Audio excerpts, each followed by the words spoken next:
Okay, welcome everyone to session 2 of India Rivers Week 2022. And this session is going to discuss the viability of India's inland waterways. Our moderator for today is Nidhi Jamwal. She is the managing editor of Gaon Connection, India's biggest rural media platform. She has 23 years of experience in environmental and development journalism. She worked for 12 years with Down to Earth magazine, and after that freelanced for 8 years with several publications. She has completed several media fellowships, including Waterways, India's Wash Matters 2019, Earth Journalism Network's Bay of Bengal Story Grants 2019, DST-SDC Media Fellowship 2018, UMI's Informing Change in the Interspace in 2018. She also won the Ladli Media Award 2020 for gender-sensitive reporting and the IHCAP CMS Environment Journalist Award 2019 special category. So I invite Nidhi to take on the role of the moderator and take us through the session. Thank you so much, Siddharth. Welcome everybody for the session on viability of Indian waterways. I think we have about 2 hours with us from 1 o'clock to 3 o'clock, and we have 7 speakers in this session. So for brevity of time, I will keep my words like to minimal, maybe just like 3 or 4 sentences. I think we all keep reading about waterways, and as reporters, we've also been reporting a lot about, interlinking of rivers and inland waterways and how useful they are or how damaging they are from environment perspective. But this session, I think, is very important because one is we will try and understand that are the inland waterways really low cost, and we will understand them not just from the perspective of environment, but also from the perspective of commercial viability and also financial viability. Are these projects commercially or financially viable? So I will just do, so we have 2 hours with us, which is about 120 minutes. And with 7 speakers, I'm going to give a very, very brief, introduction of the panelists or the speakers for this session. So we have 2 lead presentations. First is by Shripad Dharmadhikari, who is with the Manthan Center. I will give a detailed introduction once I invite the panelists for the presentation. The second key presentation, lead presentation, will be by Kior Rast. He's from Germany, WWF Germany. He has worked with them for about 32 years. We have Professor Rajiv Sinha, who is with Department of Earth Sciences at IIT Kanpur. He's also joining us in this session. We have Professor A.K. Gosain from Department of Civil Engineering, IIT Delhi. We have Gaurav Dwivedi, who is joining us from Bhopal. He works with Center for Financial Accountability. Then we have Vallabhbhai Pandeji, who's joining us from Varanasi. He works with Sanjha Sanskriti Manch. Then we have Captain Subedar, who is a past president of Indian Coastal Conference Shipping Association. So I think since we have 7 speakers and we have 120 minutes, what we could do is 2 lead presentations. Shripad and Kior can take about 15 minutes to make their lead presentations. Then we will have about 10 minutes for the 5 speakers of the session. Some of them have presentations. Otherwise, I think a majority of them want to make some comments, which is really nice. And we'll have about 20 minutes left with us, in which we will take up question and answers, and we'll try and address maximum queries or questions or comments that the audience may have. So coming to now for our first lead presentation by Shripad. I think most of us already know Shripad. He's an activist. He's a researcher, coordinator of the Manthan Adhyayan Kendra that studies water and energy policies. His interest is in dams, rivers, environmental flows, inland waterways. He's a graduate from IIT Bombay, and he's earlier worked for about 12 years as activist with Namda Bachao Andolan. And so maybe Shripad, if you can begin with your lead presentation of the session. Over to you, Shripad. Thank you, Nidhi. I'll just share my screen and then, okay, so I need to. And maybe Shripad, just like a minute. At 13 minutes, I will just maybe remind you that we have only 2 minutes left, so then you can start. Yeah, please do that. Please do that. Thank you so much. And I'll try to make sure that I finish well in time. I don't know why there is like a double Okay, there was some problem, but now it's solved. So thank you, Nidhi, and thank you, everybody. Good afternoon. I'll start my. Uh, is the screen seen properly? There's some issue at my end. No, it's all right. Looks good now. Okay, all right, thanks. So what I want to do is to share some sort of thoughts, not specifically about viability of individual waterways, but what are the factors and what are the key considerations we need to keep in mind when we talk about the viability of inland waterways and the cost of inland waterways, because that is seen as an important consideration or an important advantage of waterways. And I will be focusing mainly on the viability of waterways as from the commercial angle or the financial angle, but I may touch upon some of the other sort of broader notions of viability, like environmental viability and other things, which of course other speakers and maybe later sessions will also take. So I will first start by trying to say why viability and cost is such an important issue. So let us look at this whole thing about cheap and cost and viability. These are two different concepts. So first of all, inland water transport is considered or claimed to be very cheap and economical compared to other modes of transport. Uh, but what I want to emphasize is that cost is only one element of viability, which is a broader concept, and we will come to that.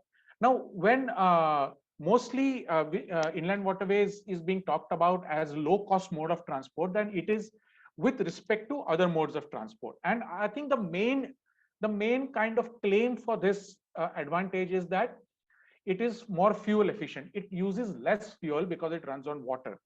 And the figures which are normally given, and basically I'll just put in the figures here. These are typically the only figures which are generally given when anybody talks about the whole low cost of waterways. So you will see that per ton kilometer means to shift 1 ton of material for 1 kilometer. Railways, it costs 1 rupees 36 paisa, highways 2 rupees 50 paisa, and inland water transport 1 rupees 6 paisa. So obviously it is cheaper in terms of the fuel cost as compared to highways. With railways also it is cheaper, but may not be that cheap. But these are the figures which are given. So now let's look at these a little bit more in depth. So this cost advantage of the inland water transport, it is given as its USP or unique selling proposition. But is it really a USP or it is somewhat of a hype?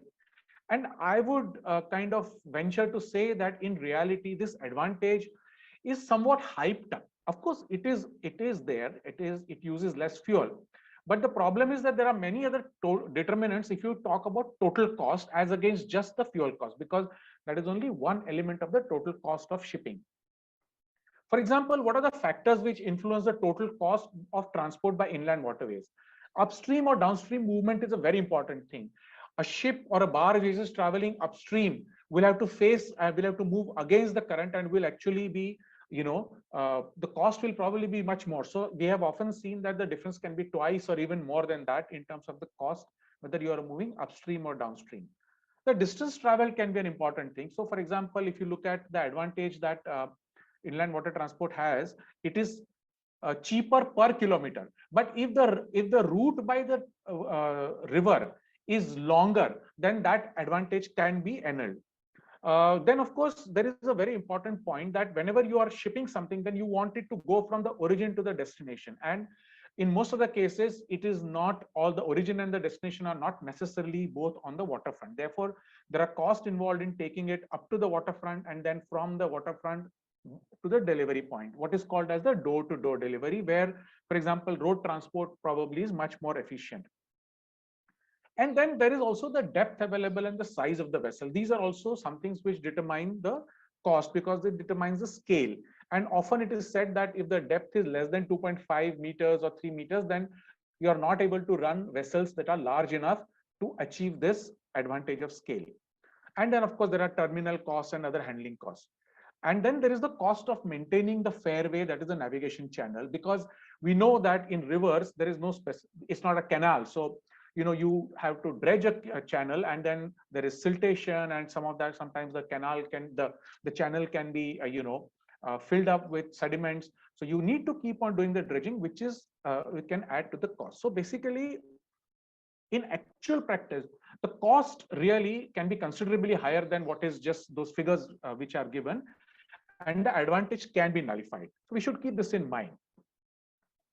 Just to give you an example, this is the the National Waterway 1 by Ganga between Haldia and Allahabad, and as you can see, the distance between Haldia and Allahabad by road is only 900 kilometers, and by the waterway is actually 1600 kilometers. So the per kilometer cost may be nullified, the per kilometer advantage might be nullified. So of course it can also happen the other way around.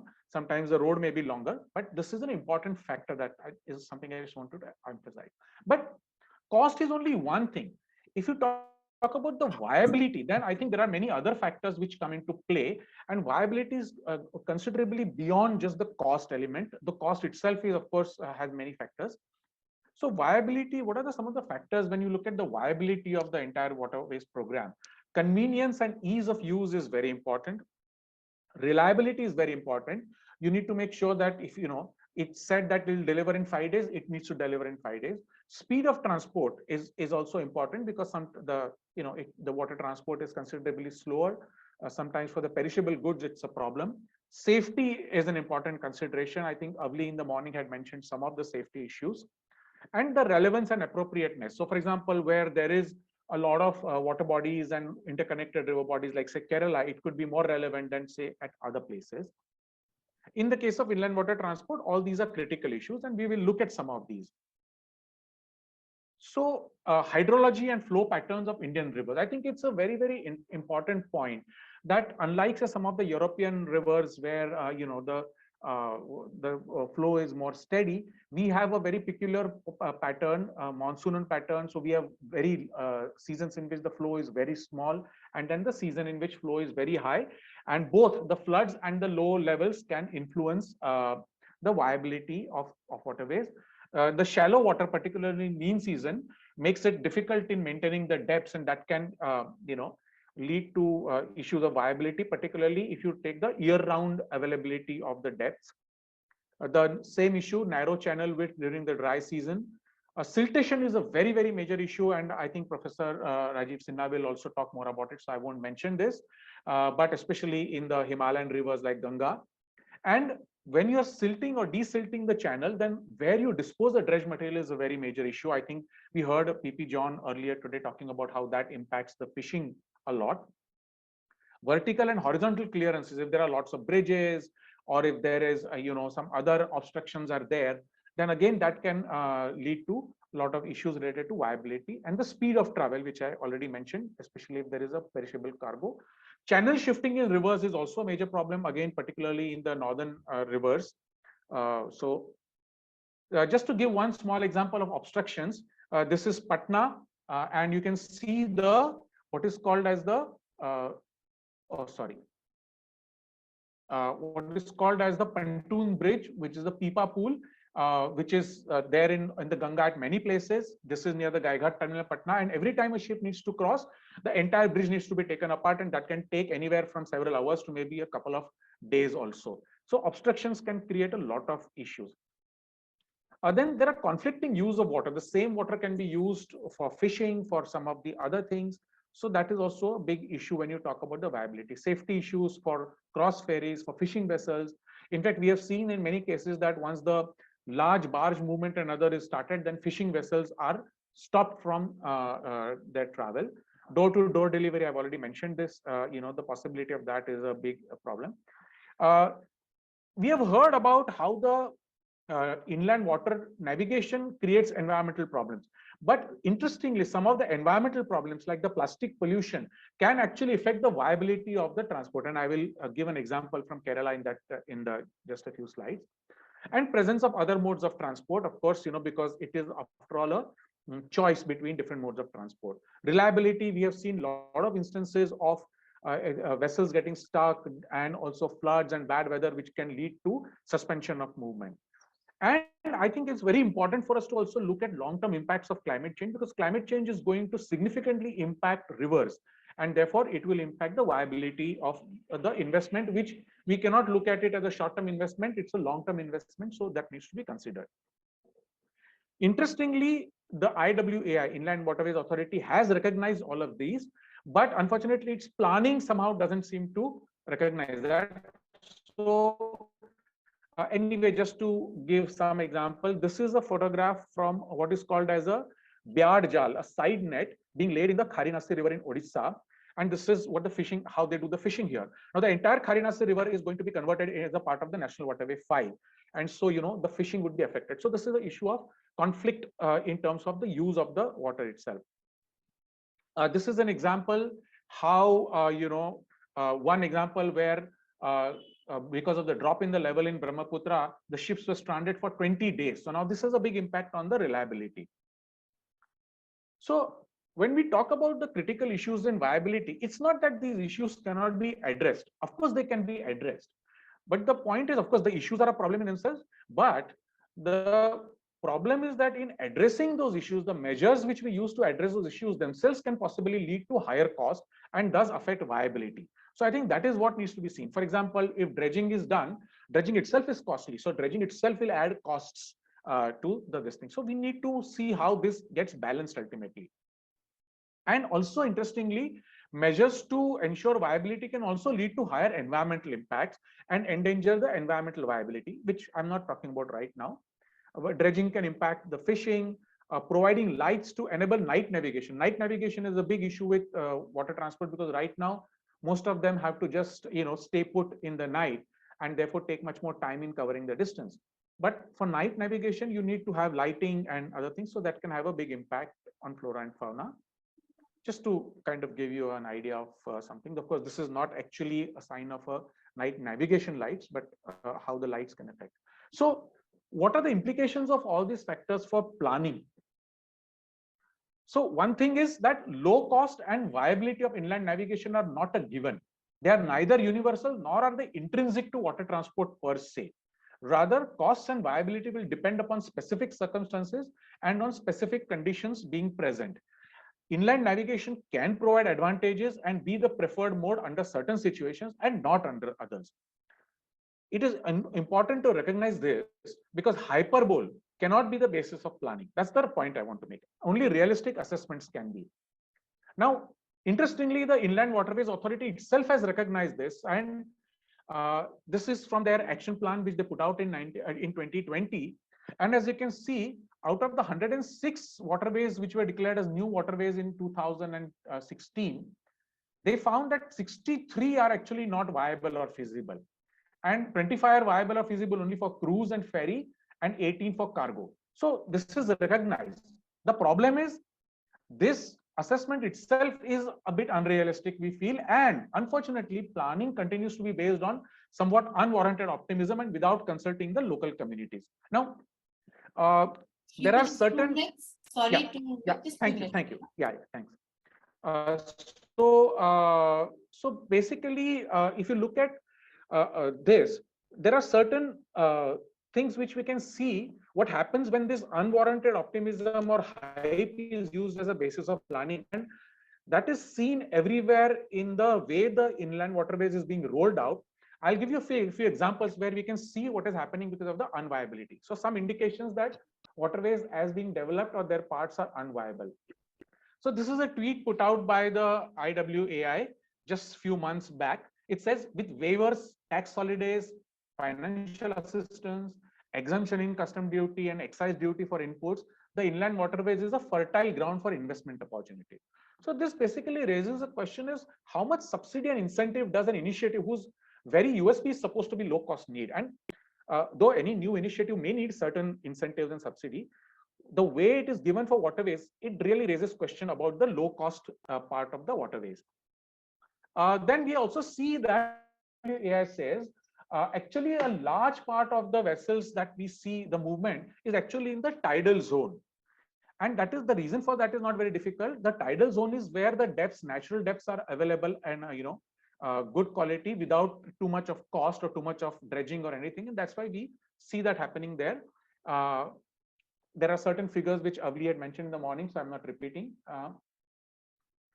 I think I will also, so this is also another thing which Avli had mentioned in the morning, that the two large terminals which were operated by the IWA, which were opened by the IWAI at Varanasi and Sahibganj with great fanfare since several years, 1918, 2018 and 2019, have actually seen minimal movement. In fact, they are more or less lying empty. And that's again shows that, really is the whole thing viable or not. These are views of the terminal, which is just lying empty, which is built at a cost of several hundred crores.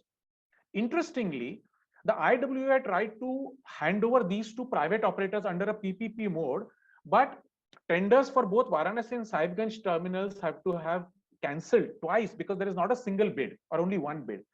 This lack of interest from the private players also raises big question about the viability of these. Lastly, I want to talk about how plastic is making a lot of the initiative for inland water transport problematic. And this is the story from Kerala, but it would be there, I think, problem everywhere. So plastic waste in the river is making navigation unviable because dredging becomes very slow as the dredger gets blocked and choked with plastic. And the plastic can also get entangled in the propellers and into the engine and because the engine is hot, the plastic can melt and jam the engine. So here is a photograph shared with us by the Kerala State Water Transport Department. This is the engine, damaged engine because of the plastic. This is the damaged propeller. And interestingly, the IWAI office in Kochi told us that they just very recently they had tried to dredge just a small part of 120 meters by 16-meter channel. And they got more than 100 bags of plastic just from cleaning the dredger mouth. And this is that whole, bags of plastic which are lying there. And in fact, they were telling us that really this has been their biggest impediment in making the waterway viable because they can't dredge, they can't run the ships. So these are some of the big issues coming up.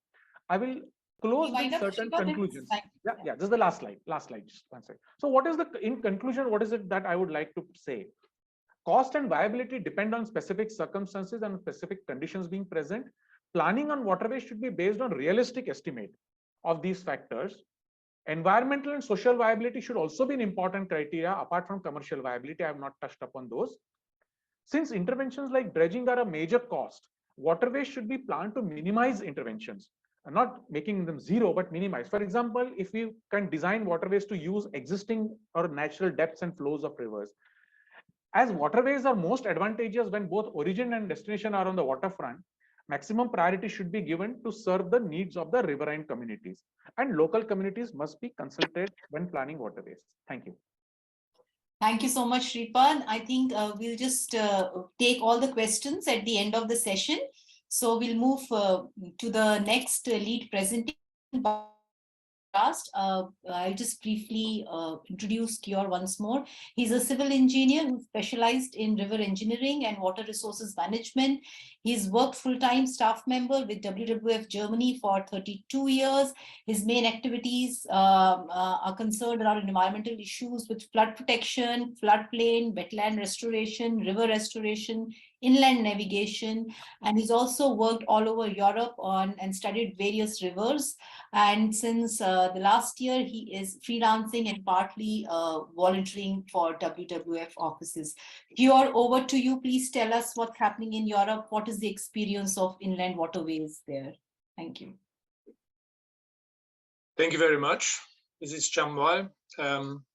Dear participants, as time is very short, I will start immediately. I was asked to present our experience in Europe with viability of inland waterways, or let's say in general, development of inland waterways and inland navigation.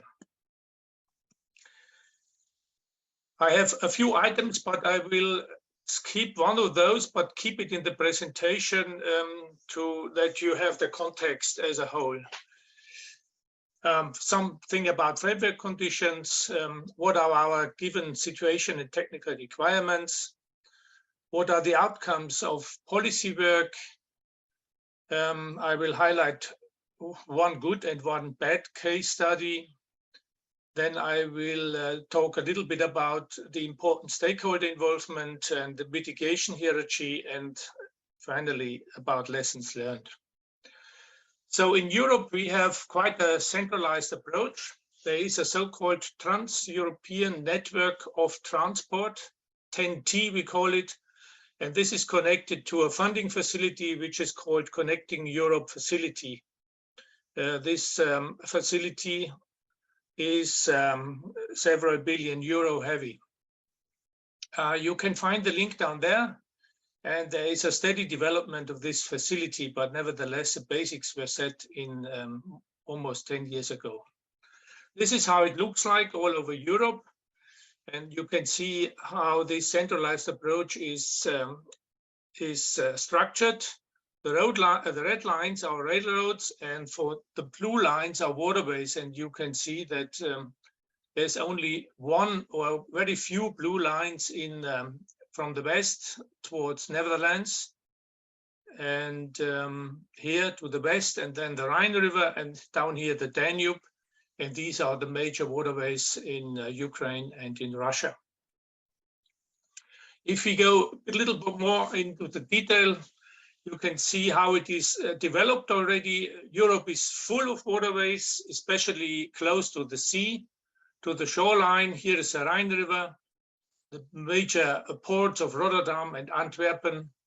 And this is the Rhine River, the biggest waterway in Europe, with a transport volume in the lower part of more than 100 million tons per year. And here is the Danube, which has about 1/4 of that volume.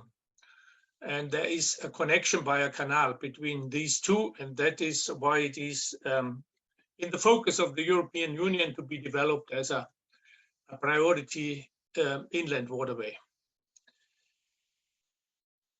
Here you can see how the volumes, the transport volumes are looking like. Of course, they are always the biggest, closer to the sea. Here is the Rhine River, here is the Elbe River mouth up to Hamburg, and this is the Danube from the Black Sea further up to Vienna in Germany. You can see these canal connections look very small, and they have a very limited transport volume in relation to the free-flowing sectors. These big broad lines are all free-flowing river sections.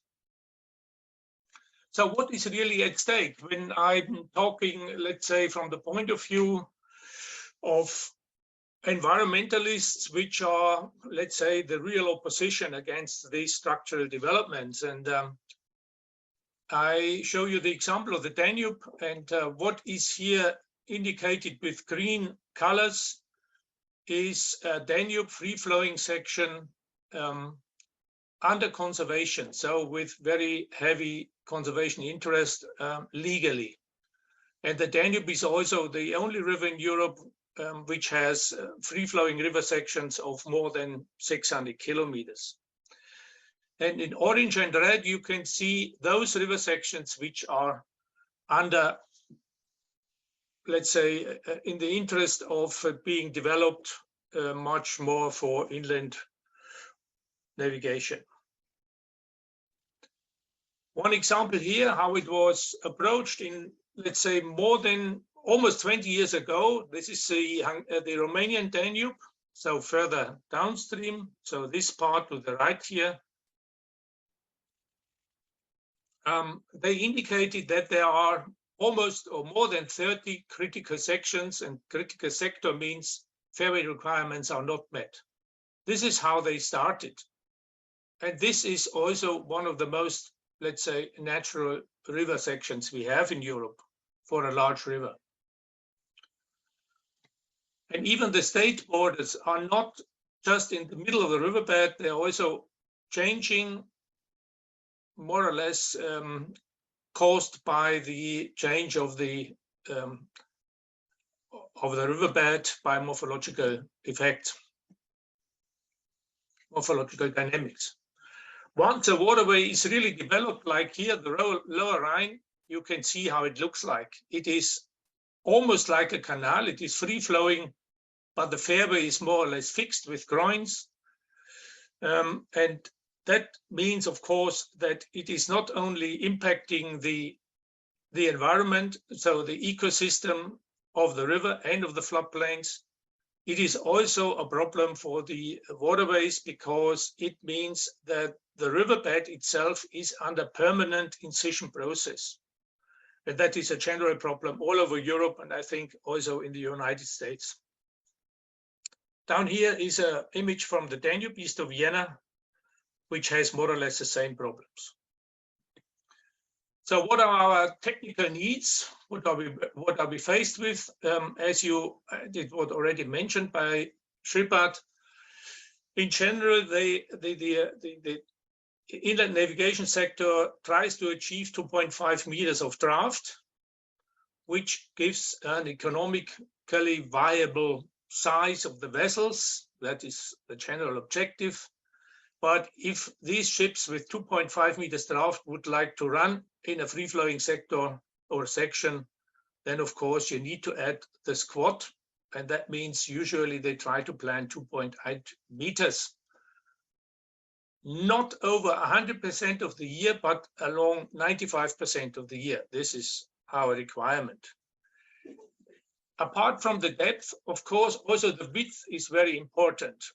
A fairway can be set, a fairway width can be achieved in a river sector in a different way in relation to the depth, depending on the requirements, how many ships should be able to cross in parallel.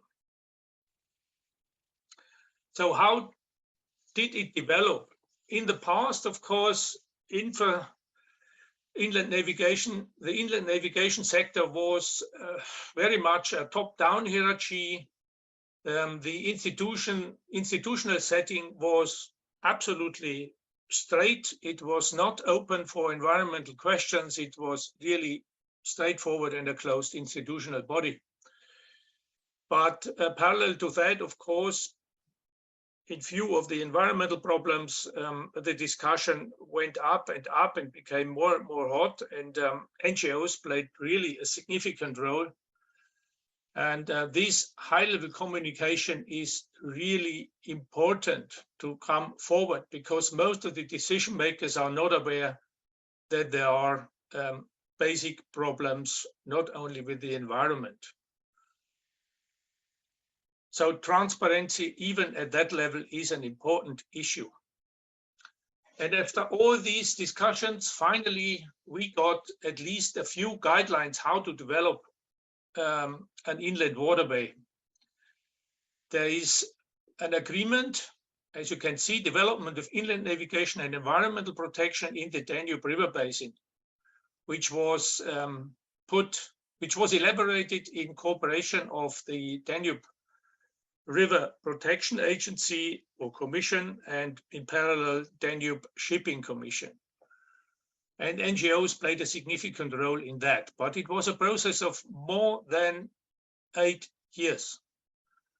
This paper here, the Platina Manual, was an EU-financed project and gives really in detail steps how to organize a planning process. And I think from my personal experience, if you would work along all these recommendations and steps, you will get, let's say, a profound result, which is by the permanent involvement of stakeholders and the public, which is also to a certain extent sustainable, because all people are involved. All people have a say, at least, not really decision making, and they can influence the planning procedures.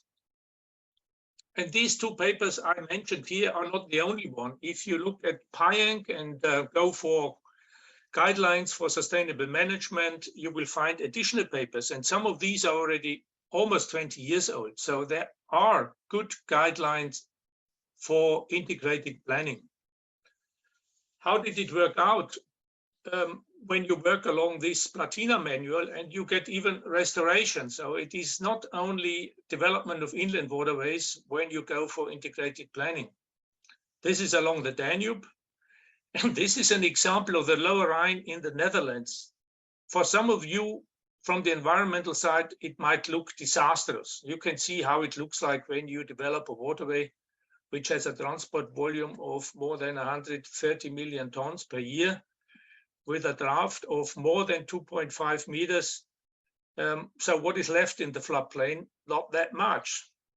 But nevertheless, when you look at the ecosystem figures and restoration, which is looking for redynamizing and morphological forces and processes, then you get something which is at least near natural. But the outcome is really only after heavy interventions and quite a significant destruction of environment.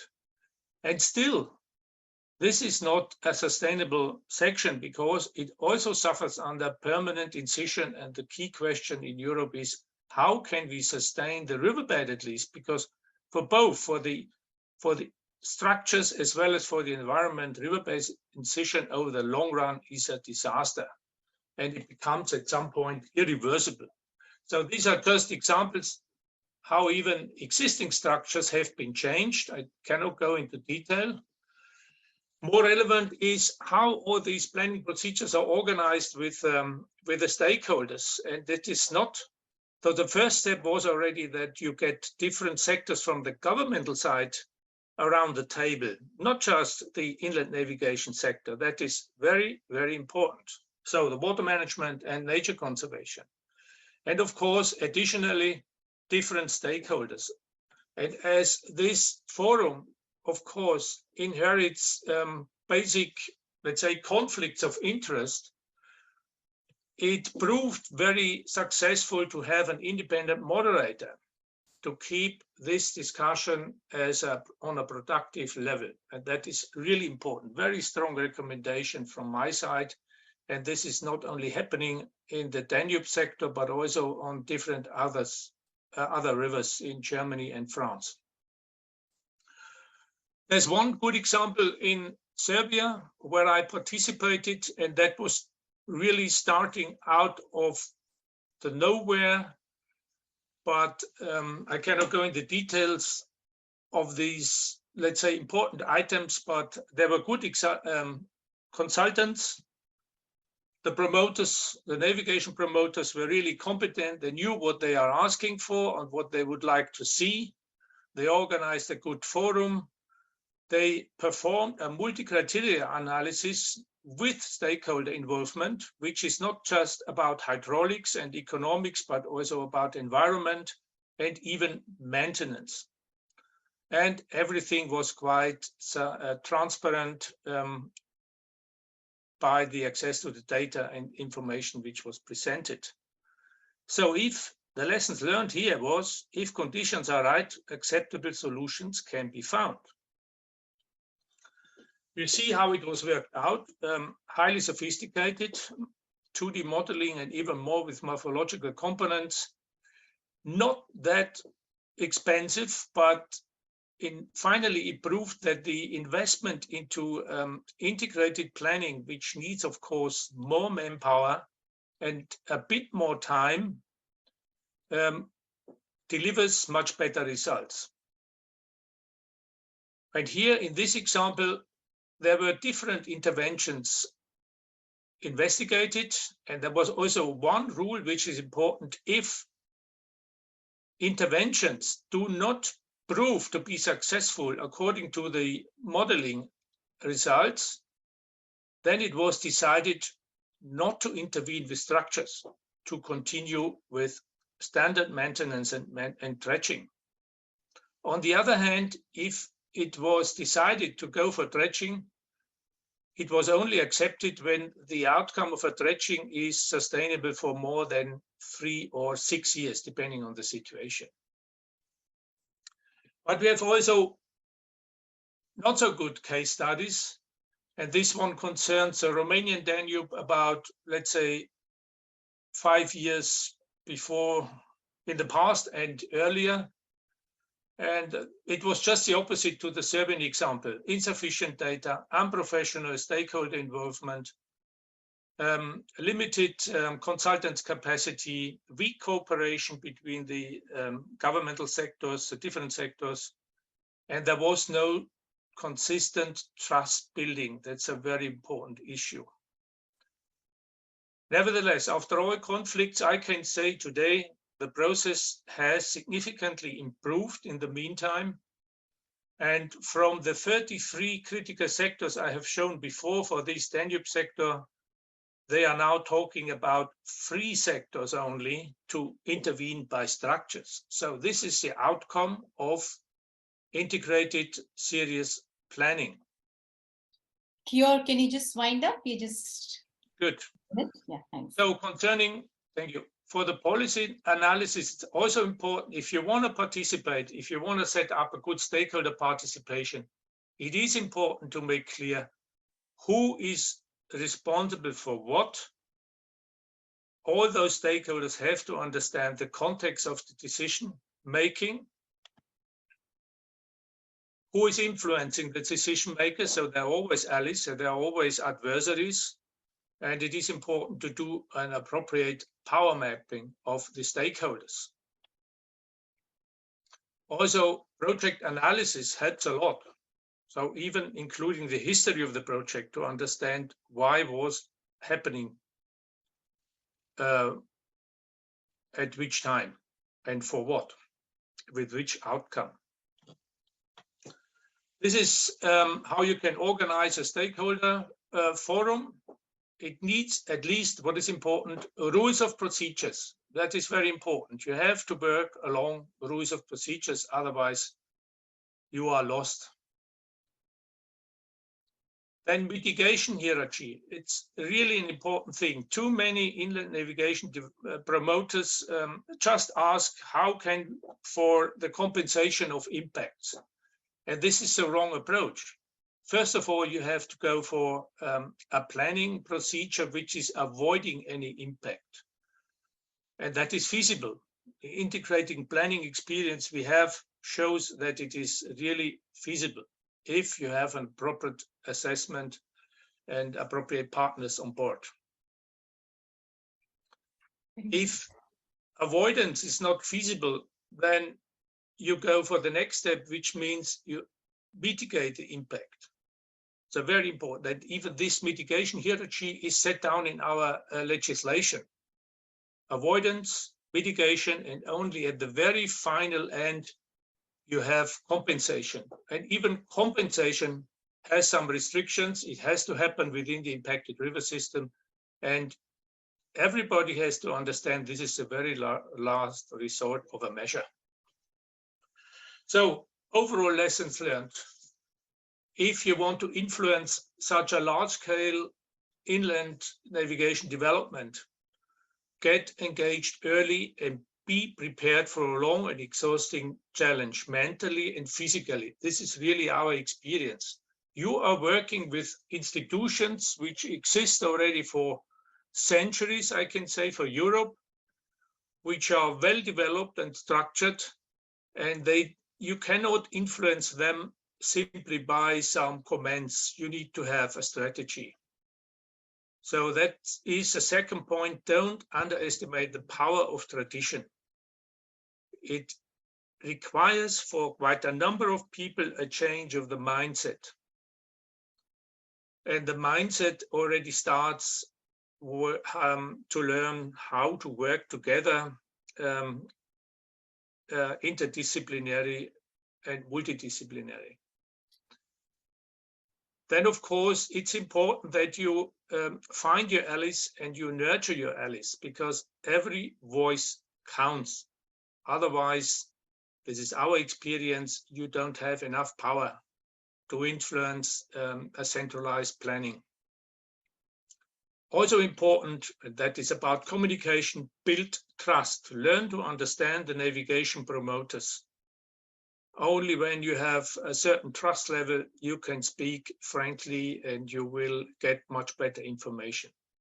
Just fundamental opposition. Also, for a number of people, difficult to understand, appreciate the complexity of the subject matter. It is definitely not easy to merge the different needs and interests of inland navigation, environment, and social aspects. What we also had to learn, let's say in the last years especially, don't forget about cumulative impacts. There is so much development happening in the catchment of rivers, which all develop a certain impact on the navigation system, so on the main stem of the rivers. This should be taken into account. And this also comes from non-navigation sectors. And additionally to that, consider climate change projections. Even in Europe, it has started to influence the development of the inland waterways. It goes even so far that it is influencing the requirements for the fairway parameters. So the time which has fairway, let's say the set fairway parameters are required is shortened because the low water season is becoming longer and longer. And you can also reduce fairway width, for instance, to sustain a certain fairway depth.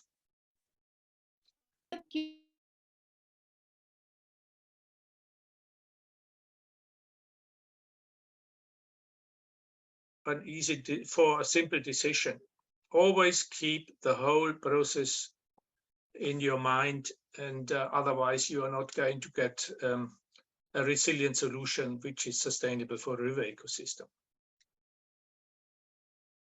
Thank you very much. Thank you. Thank you so much, Cure. I'm sure all the presentations would be made available by the team. So anybody who wants to go into the details can access those presentations. And also at the end of the session, I think we will also have time for some more discussions around what the details of the projects that you have shared with us, Cure. Now, moving on to the 5 speakers that we have for the session, we have Professor Rajiv Sinha, who is at the Department of Earth Sciences, Indian Institute of Technology, Kanpur. His research interests include earth surface dynamics, soil moisture and crop water stress estimation, wetland hydrology, river science, river dynamics. So over to you, Professor Rajiv, and I believe you don't have a presentation, but you have some comments to make. So we look forward to your comments. Yeah, thank you, Nidhi, and thank you, Sipad and York for setting up the stage. Very useful presentations. We learned a lot. And I think, we can take this discussion forward.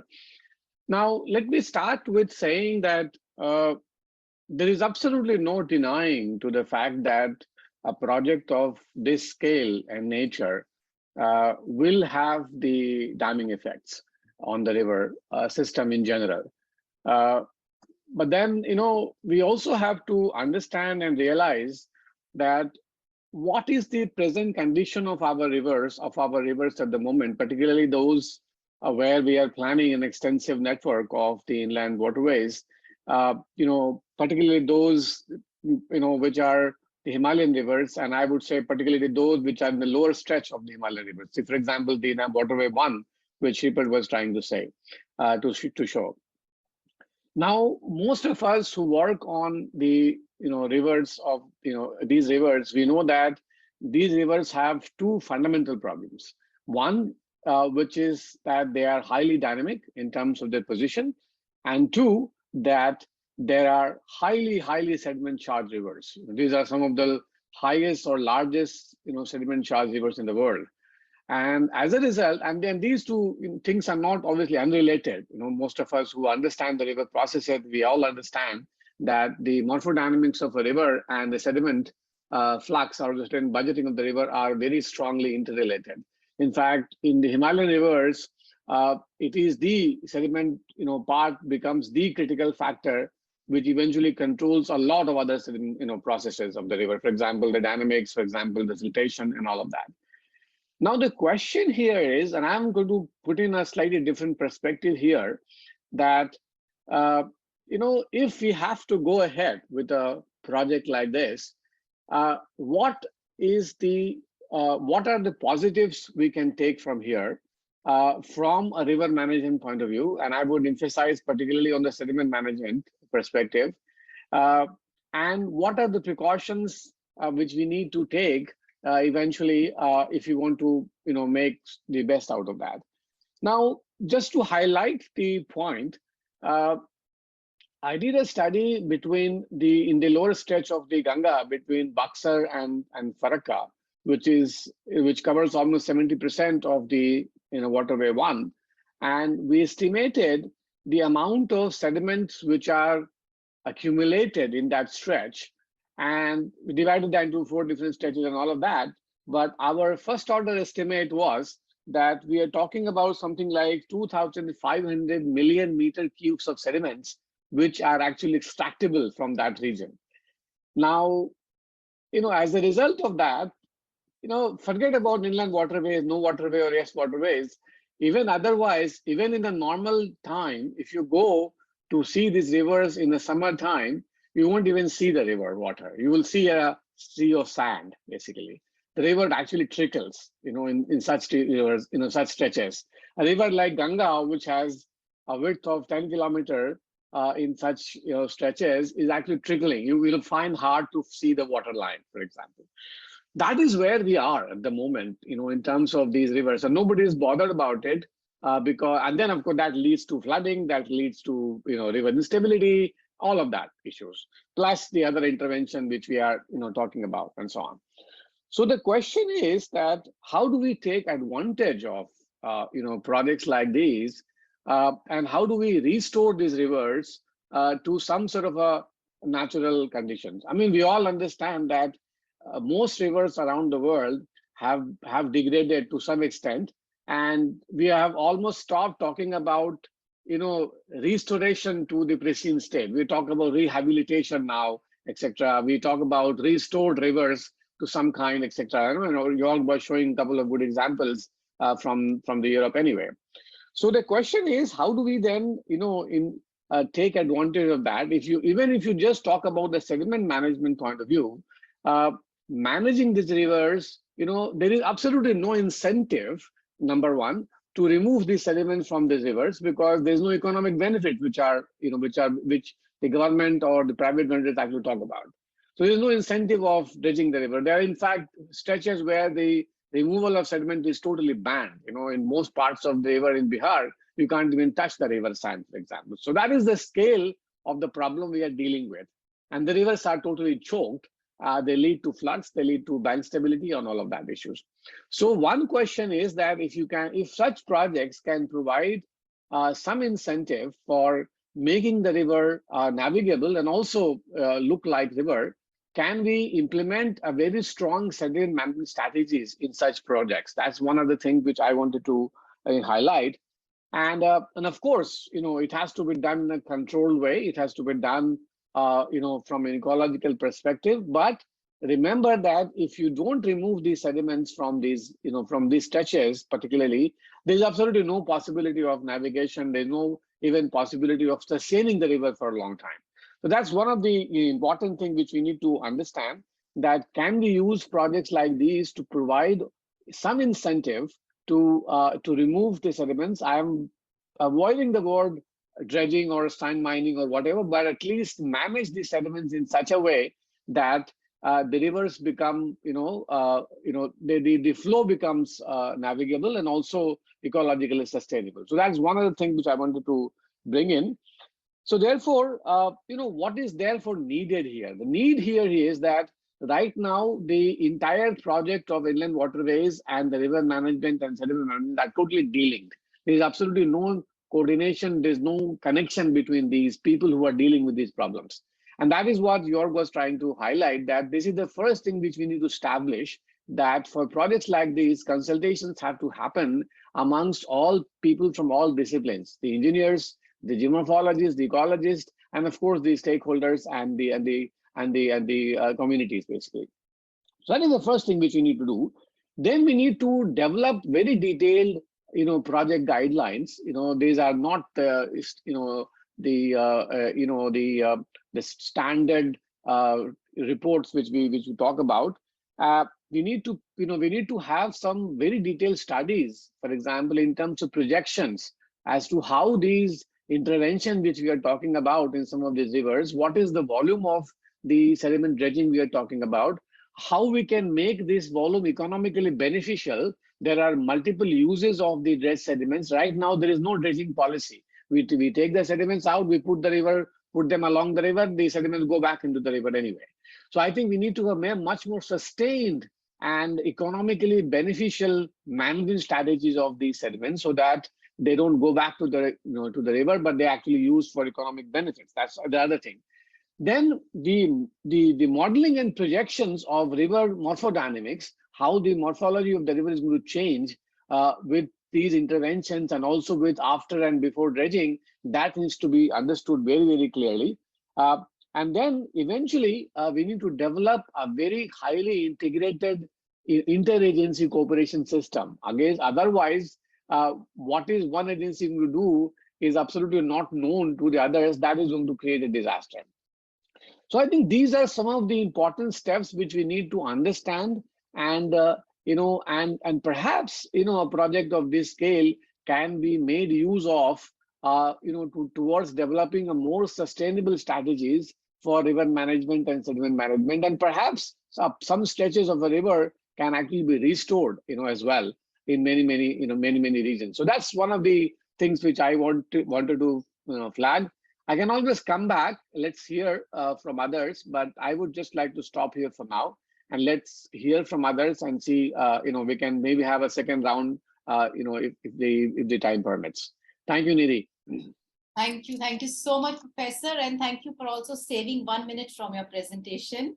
And I think it's great that you've brought in a new perspective, around taking advantage of a project like this, and can we use it to restore rivers like you've talked about, and developing a dredging policy. I'm sure there will be a lot of questions around that.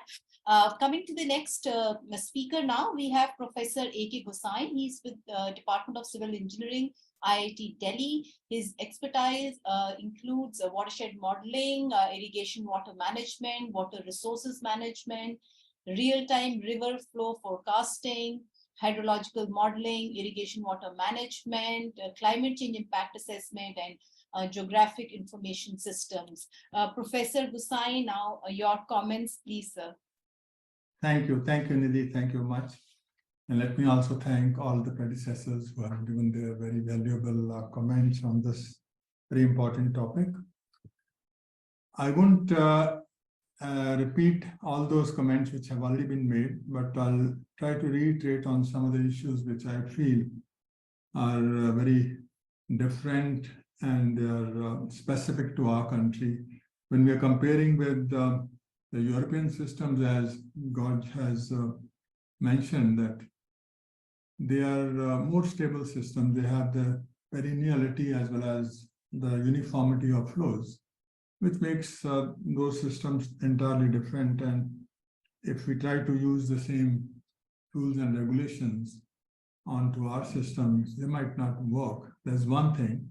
And plus, he has also shown the enormity of the exercise, which needs to be taken up before you really take on, even to start talking in terms of development of these rivers for the navigation purpose, which we have not done.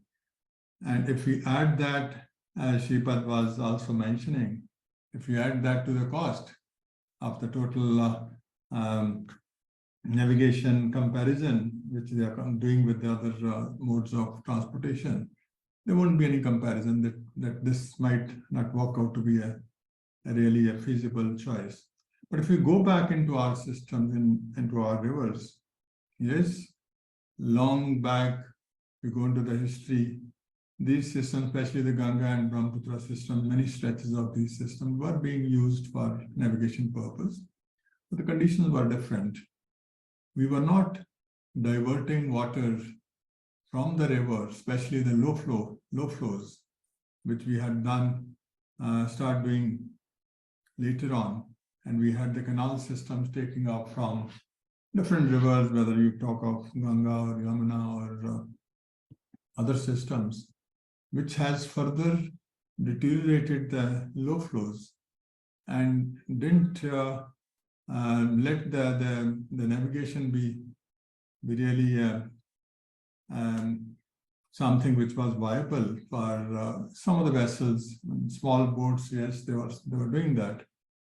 That is something which we need to look at, that if we really want to develop this as one of the sub-segment of the overall system, then we need to go into the integrated river basin management planning, which this will be only one aspect to be looked at in conjunction with the other functioning of the system. We need to really release the environmental flows meant to be used for the ecology of the system, as well as you can add some requirement for the navigation. So these two will match, though there will be issues that navigation will have some impacts on the ecological aspects. That has to be seen in detail. But I think that is where we are standing right now. When we talk of environmental flows to be restored, we are finding this difficulty that from whose demand we should restore those environmental flows. Will it come from the irrigation demand of the farmers, or will you take it from the industrial demand or any other demand when you cannot touch the domestic demands, which is the potable water? And we are, this is what we have in hand, that if all these things are the demands, and let's put the navigation demand as also additional demand, then we have to have a detailed exercise done where all these demands are to be vetted, and then you have to evaluate whether it will be really a feasible thing to really impose the navigation demand also in addition to the existing other demands. Presently, we are having a situation in most of our systems which are losing their perenniality on account of over-abstraction and also on account of mining of the groundwater, because we are losing track of the surface water groundwater interaction. And we have seen already that in most of the river systems, rivers are losing water to the groundwater because of the over mining of the groundwater from different areas for the agriculture purpose.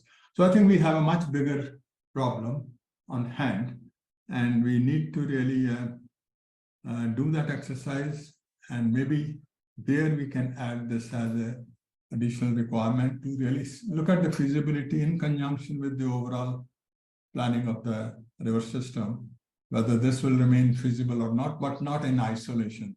I think the present exercise which is being done is totally in isolation, which will never work, and which is very likely to create more problems for the total stakeholders as well as the communities than solving them.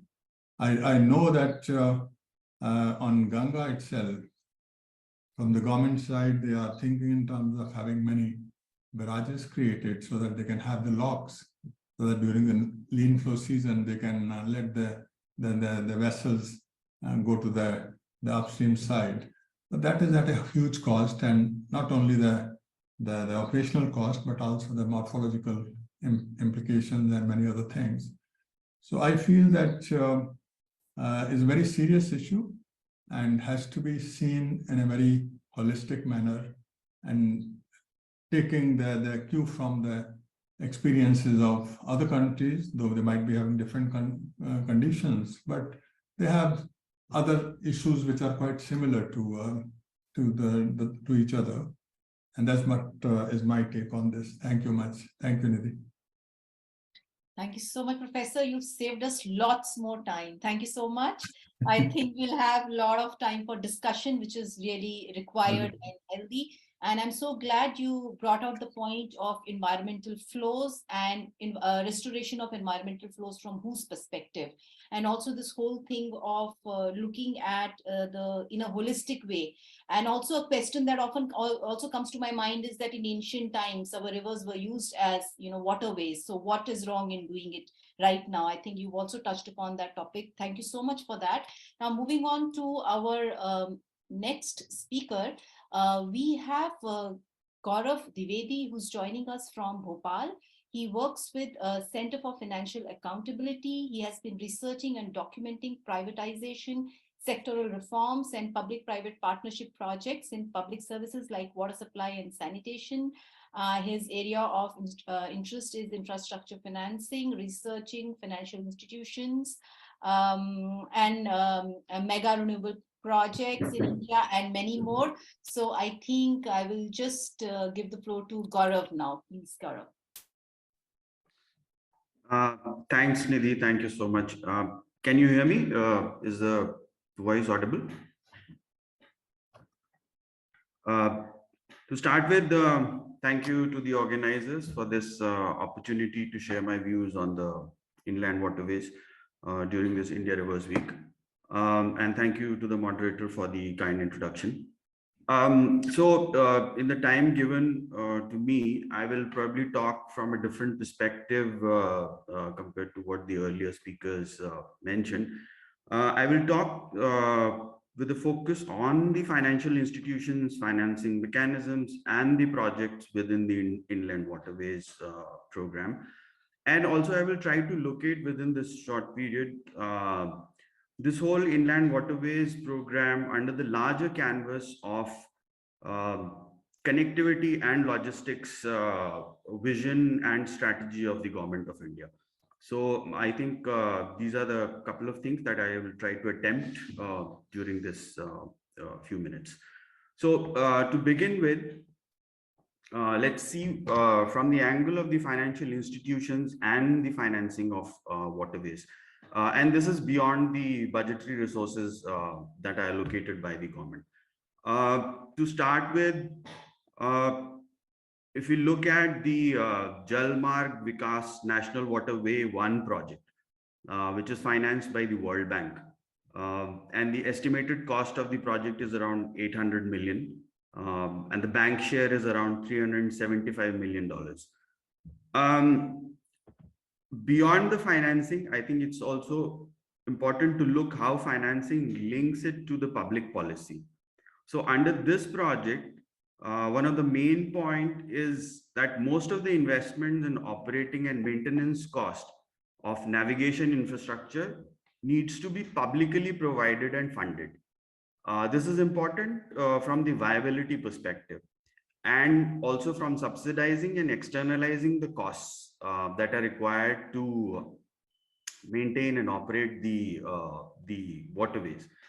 So the important point here is that public sector provisioning and financing of navigation infrastructure is therefore the only feasible approach for the infrastructure and an appropriate way forward. This is what the bank thinks. And these are since these are capital intensive projects, public financing is critical to create a sense of economic viability on which private sector operations can be attracted. And so this is the point where the financial institutions and the financing is coming from. So public sector financing is important in that sense, to create that sense of economic viability. And then in terms of private sector operations, as earlier speakers mentioned about private sector participation in shipping operations, management of port and transshipment facilities. Shripad mentioned about the multimodal terminals in Varanasi, Ghazipur, Sahibganj and other places, and also about their current status. So the key principle here is to engage the private sector to pinpoint the preconditions of an investment climate that will encourage private investment in shipping services and terminals. So this is where we are coming from. And that is why we need public purse and public exchequer to invest into the capital expenditure, and then the private sector operations can piggyback. For this, the Inland Waterways Authority of India is creating special purpose vehicles in joint venture with the states where some of these projects are being operated. In addition to the World Bank, its other private sector promoting arm, which is called the International Financing Corporation, is also acting as a transaction advisor in mobilizing private sector involvement in inland waterways projects. And IFC is assisting IWA with development and operation of inland waterway terminals in Kolkata and Patna. It's investing in specific companies like the Continental Warehousing Corporation, which has facilities and links with the industrial corridors like the Delhi-Mumbai Industrial Corridor, the Chennai-Bangalore Industrial Corridor, and others. So this is in the larger scheme of things. So this capital expenditure from public purse to create enabling economic and regulatory environment to promote private sector participation in a sector for private companies to operate the business. The projects in other states like Assam Inland Waterway project is also on the similar lines on creating enabling regulatory and economic environment for the private operations in inland waterways. Similar projects in West Bengal and in Goa are being proposed and implemented.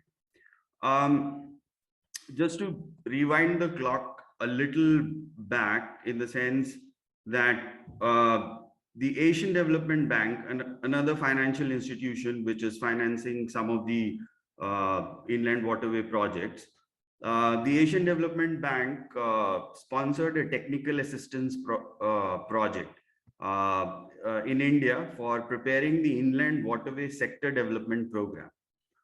This was in 2002 when this project was proposed. And the proposal mentioned specifically that the physical problems affecting the development of the inland waterway transport sector are the reflection of the weaknesses in the institutional and regulatory environment of the subsector. It's very interesting that the completion report of this project, which was filed in November 2020, says that, to quote, further technical studies were required using the survey data to establish the level of investment necessary to support 24-hour navigation all year and minimum depths of 2 meters. So this is where the financial institutions, the financing and the investments are coming from, and that is the context. But despite that, the government of India continues to promote inland waterways in different ways and is attempting through different mechanisms and measures to create a sense of viability. So, for example, the vessel building, under vessel building projects, the government is providing a subsidy of 30%. In BOT projects for terminals, the equity participation from the government is around 40%. There's also a mechanism of viability gap funding that is being provided by the government for these kind of projects. There is a proposal for tax exemptions, joint ventures with IWA, custom duty concessions. So I think many of these subsidies, these guarantees provided by the state probably are indicative of the kind of measures being taken to create the viability proposition. The other point is that it's also important to understand, and as I mentioned earlier, that the inland waterway transport is also an important component under the Sagarmala project.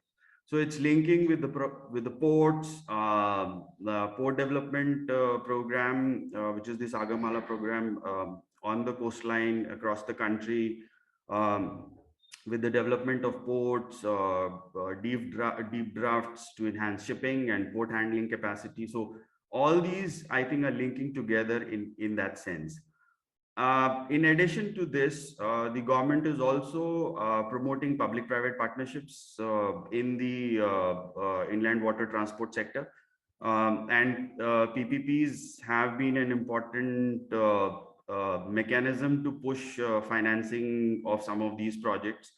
And some of these include, again, the construction on operation of river terminals, cargo handling systems, fairway development and maintenance, navigational aids, and setting up of running of training centers and training institutions.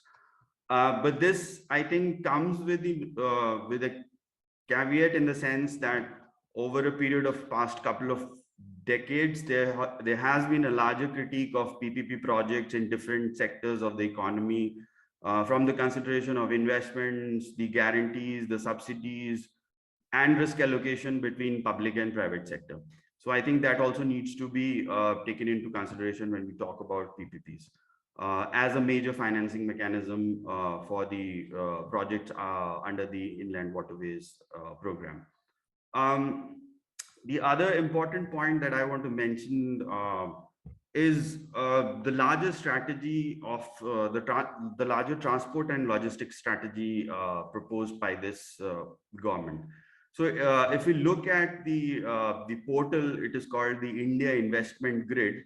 It's a portal for all the projects consolidated under the National Infrastructure Pipeline, which is a major infrastructure development program launched by the current government.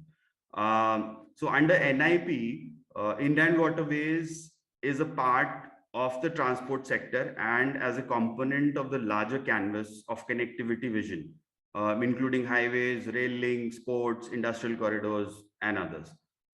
Just to give a quick snapshot from the NIP perspective, under NIP, there are total 17 project opportunities under the Inland Waterways program, costing around $2.7 billion. 13 projects are EPC projects, 2 are PPP projects, and 1 is still to be decided. These include inland waterways, canal development, special development project in West Bengal, cargo vessel and canal reconstruction projects. The important point is if we put this in the larger canvas, so under transport sector, NIP lists around 6,500 projects costing up to rupees 8 to USD 800 billion. And if you look at a little disaggregated data, roads and bridges have around 5,000 projects, more than 417 billion USD. Railway tracks, around 600 projects, USD 162 billion. Urban transport, 400 projects, 116 USD billion. Ports, 142 billion, 142 projects, $14 billion. Railway terminal infrastructure, 118 projects, $3 billion. And then there is airport and aviation, railways, rolling stock, and then the inland waterways. So I think within this larger canvas and the kind of projects that we're seeing in other subsectors within the transport sector, roads, railways, and this is the point I think Shripad mentioned earlier, which I need to reiterate and to emphasize about the hype.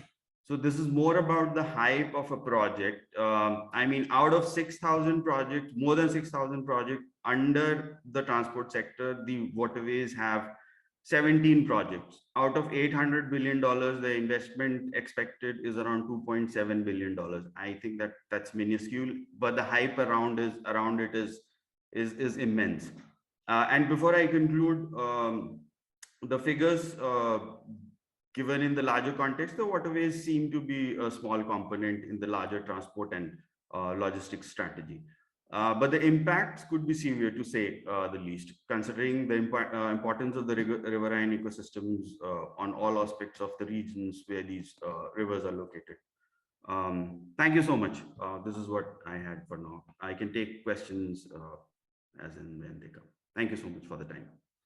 Thank you. Thank you so much, Gaurav. And thank you for shifting focus to the whole point of economic viability of inland water transport projects, and also talking about the importance of public financing to create a kind of environment which makes the project seem economically viable. I'm sure there will be a lot of questions which we will take at the end of the session.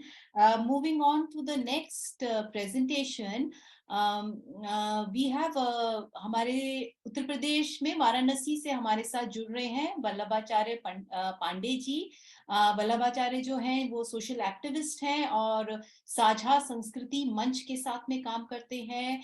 Asha trust के वो जो है trustee और coordinator भी हैं, और वो पिछले काफी वर्षों से जो है पर्यावरण के इश्यूज के ऊपर में, या राइट टू इंफॉर्मेशन हो गया, या राइट टू एजुकेशन हो गया, लैंड एक्विजिशन इश्यूज हो गए, राइट टू हेल्थ है, या वेंडर्स के इश्यूज जो हैं उनके ऊपर में काम करते हैं।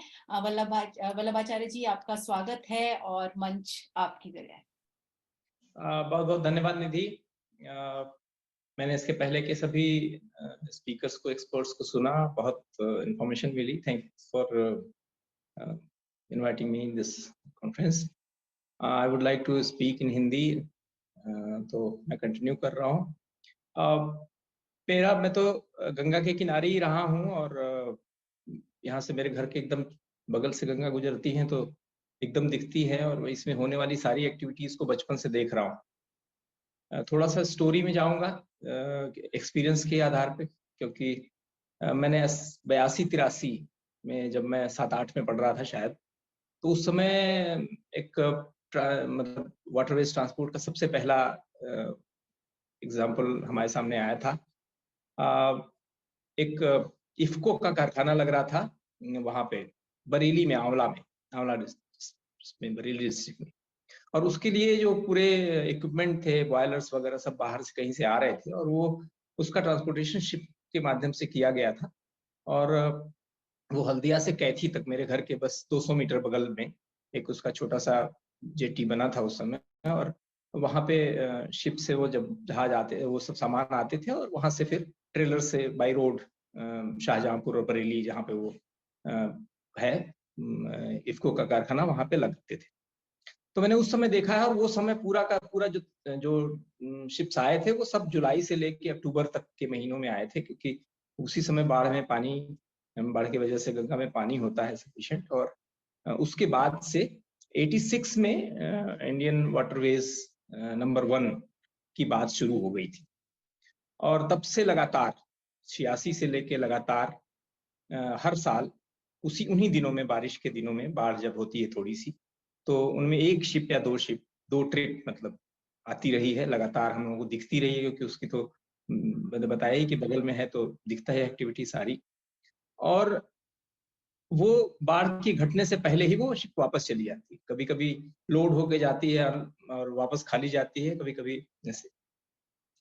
तो मुझे जो दिख रहा है प्रैक्टिकली कि वो फिजिबल, जैसा पहले श्रीपाद ने बताया कि जिसको डेप्थ चाहिए, और डिस्टेंस वगैरह की बात तो आज पहले बार आई कि डिस्टेंस लगभग 1.5 बढ़ जा रही है, टाइम्स बढ़ जा रही है, तो वो जो विजिबिलिटी है वो सब अलग बातें हैं। लेकिन मैं जो देख रहा हूँ, मेरे यहाँ से जब अगर गंगा में बनारस की तरफ बढ़े अप स्ट्रीम में, तो एक जगह पड़ती है बलुआ, जहाँ पे गंगा एकदम एस शेप में टर्न लेती है, और वो पश्चिम वाहिनी बोला जाता है उस जगह को। तो वहां पे जो उसका गंगा का जो की चौड़ाई है, वो करीब 114 मीटर करीब हो जाती है, 1200-1400 मीटर हो जाती है। आप गूगल में देखेंगे तो बहुत चौड़ा इलाका दिखता है। वहां पे जनवरी महीने में आके 3 से 4 फीट पानी रह जाता है पूरी चौड़ाई में, क्योंकि पूरी चौड़ाई में पानी रहता है। और अगर हम डाउन स्ट्रीम में जाएं, तो बक्सर से थोड़ा सा पहले गाजीपुर के पास, जहां आप लोगों ने सुना होगा कोविड के पीरियड में हजारों लाशें बह के रुकी थी, तो वो भी एक जगह है जहाँ पे कि गंगा का डायरेक्शन इस तरीके का है कि वहाँ फ्लो बहुत स्लो है, और पानी का लेवल बहुत कम है, और सिल्ट बहुत डिपॉजिट होती है। घाघरा बहुत सिल्ट लाती है, बलिया में मिलती है, उसके आगे सिल्ट की समस्या रहती है। हमारे यहाँ भी सिल्ट आता है, यहाँ पे चूंकि टर्न है तो सिल्ट डिपॉजिट भी होता है। ऐसे में ड्रेजिंग करके, मतलब सीजन में तो चलाना अलग बात है कि सीजन में साल में 1-2 बार चला लिए, जो 86 से चल रहा है, कोई नई बात नहीं है। बातें इधर जो हो रही हैं 2014 के बाद से, वो तो ऐसा लग रहा है कि एकदम नई चीज हो रही है। और जितने बार उसको झंडी दिखाया जाना, हर बार उसको आ रहा है मीडिया कवरेज, इतना सब 86 से हो रहा है, वो हम लोग देख रहे हैं बचपन से। तो उसमें कोई नई बात नहीं। वो 1-2 महीने के अलावा, 3-4 महीने के अलावा, उसमें भी जब बाढ़ ज्यादा आएगी, जब फ्लड लेवल ज्यादा हो जाएगा, तो बड़े ब्रिजेस हैं रास्ते में, उसके नीचे से शिप नहीं क्रॉस कर सकती, तो अधिक लेवल पे भी नहीं चलेगा। और बाढ़ घटने के बाद दिसंबर जनवरी के बाद तो शिप चलने का सवाल ही नहीं है। अभी 2 मीटर 2.5 मीटर की अगर ड्रेजिंग की बात, जिसकी जो बात कही जा रही है बार बार की ड्रेजिंग होगी और 2.5 मीटर पानी में होगा, वो ड्रेजिंग अगर की भी जाएगी तो वो बहुत इम्प्रैक्टिकल होगी। वो शायद एक शिप की क्रॉस कराने में के बाद उसको रोक पाना मुश्किल है। नदी की अपनी फिजियोलॉजी है, उसकी वजह से जो हम देख रहे हैं कि हर साल सिल्ट का डिपोजिशन है। और जहाँ पे मैंने बताया कि 1200-1400 मीटर की चौड़ाई पे गंगा है, तो वहां अगर आपने उसको कुछ मीटर का ट्रेंच बना भी दिया, तो सारा का सारा पानी उसमें कुछ दिन तक आएगा, और उसके बाद फिर बाद में खत्म हो जाएगा। मतलब फिर से वैसी स्थिति आ जाएगी, वो कैनाल जो बनाएंगे वो भर जाएगी। अभी कुछ दिन पहले बनारस में आप लोगों ने पढ़ा होगा कि एक प्रयोग किया कुछ अधिकारियों ने, और एक गंगा नहर बनाई। गंगा बनारस में घाटों के सामने अगर आप देखें तो अर्धचंद्राकार है, और दूसरे साइड में, उसके अपोजिट साइड, मतलब शहर के दूसरे साइड में वो रेती बनी हुई है, बहुत सैकड़ों हजारों एकड़ की रेत है। और उस रेत पे से बीच में एक पैरेलल 14 किलोमीटर की नहर इन्होंने बनाया और ये बताया कि हम डायरेक्शन बदल रहे हैं। और वो सब सारी चीजें एकदम हवाई थी। और उसमें बहुत सारी कंपनियों ने, जो भी उसका फाइनेंशियल रहा हो वो अलग मामला है। उसमें एक बाढ़ आई और उसका पूरी की पूरी गंगा नहर पहली ही बाढ़ में, उसका आज की डेट में कोई अस्तित्व नहीं है, पूरा पूरा बह गया। एक छोटा सा एग्जाम्पल मैं बता रहा हूँ कि किस तरीके से जनता के पैसे का इन तरीके की योजनाओं में जो है ख्याली पुलाव बनाए जाते हैं। मैं तो एकदम सीधे क्रिटिक कर रहा हूँ, मैं एक्सपर्ट की भाषा नहीं बोल रहा हूँ, मैं सीधे एक अपने अनुभव और अपने जो मैंने देखा है समाज में देख रहा हूँ उसकी बात बता रहा हूँ। पिछले दिनों आज के अखबार को मैंने सवेरे अवली से शेयर भी किया था। आज के अखबारों में यहाँ पे आया है कि 15 जेटी बनेगी और ये बात बहुत कई दिनों से आ रही है, कई 2-3 महीनों से आ रही है। तो अब जेटी बन रही है। हमारा गांव कैथी है, हमारे गांव में गोमती आके मिलती हैं, तो गोमती का संगम एक इलाका और कैथी का एक अलग, उसके पहले कैथी। तो 2 जेटी यहाँ पे लगाई गई। उस जेटी को भी ये लोग काउंट कर रहे हैं बार बार। जब जब काउंटिंग की लिस्ट आती है तो कैथी की चर्चा होती है। अर्थगंगा का प्रोजेक्ट जब पढ़ते हैं कभी इंटरनेट पे और कभी सागरमाला और अर्थगंगा की न्यूज जब कहीं नेट वगैरह पे मिलती है तो उसमें कैथी का जिक्र आता है। कैथी मेरा गाँव है। जेटी की मैं असलियत बताऊं, वो जेटी वहां लगाई गई थी 1 साल पहले। हार्डली 800 या 900 वर्ग फीट का इलाका था जेटी का। 1.5 से 2 फीट फ्लोट कर रहा था पानी में, एक प्लास्टिक की फ्लोटिंग जेटी है। और उस जेटी से मुझे तो नहीं समझ में आता कि कैसे वो बड़ी शिप्स पे उससे कोई लाभ मिल जाएगा और उससे कोई चीज ट्रांसपोर्ट में कोई लाभ मिलेगा या उससे जेटी से जो शिप से कनेक्टिविटी बन जाएगी, ये मुझे तो समझ में नहीं आता। और वो दिग्विदिकता भी था। उसकी कहानी उसमें अलग थी। मैं यहाँ पे इस फोरम पे कहते हुए मुझे बड़ा अफसोस हो रहा है कि उसमें 1 जनवरी मतलब इसी दिसंबर 22 की जनवरी, जो 2022 की जनवरी महीने में, उस जेटी को पेट्रोल डाल के किस लोगों ने फूंक दिया, जला दिया। और वो रात के अंधेरे में जेटी पूरी तरीके से जल गई। उसकी पूरी प्लास्टिक का कचरा और पिघला हुआ मेल्टेड जो प्लास्टिक थी वो सब गंगा में बह गया। कुछ भी नहीं बचा। और उसके पीछे जो स्टोरी थी, जो बाद में आके धीरे धीरे खुली, वो ये स्टोरी थी कि उसको पूरी तरीके से कुछ एविडेंसेस को खत्म करने के लिए जलाया गया। अनटोल्ड स्टोरी है, मतलब कहीं ऑफिशियल नहीं बन है, लेकिन जनता के उसमें है, चर्चा में है, यहाँ के आसपास की चर्चा में, कि उस जेटी को जिस तरीके से लगाया गया था, जिन लोगों को दिया गया रहा होगा कॉन्ट्रैक्ट, उन लोगों ने जिस कास्ट की जेटी लगाई, उसको बताया जा रहा था कि 52-53 लाख रुपए की जेटी है। हार्डली अगर उसकी वैल्यू देखा जाए तो वो 4-5 लाख की भी नहीं रही होगी। और उसको लेके कुछ जांच कोई आई थी दिसंबर लास्ट वीक में, दिसंबर 2021 की लास्ट थी।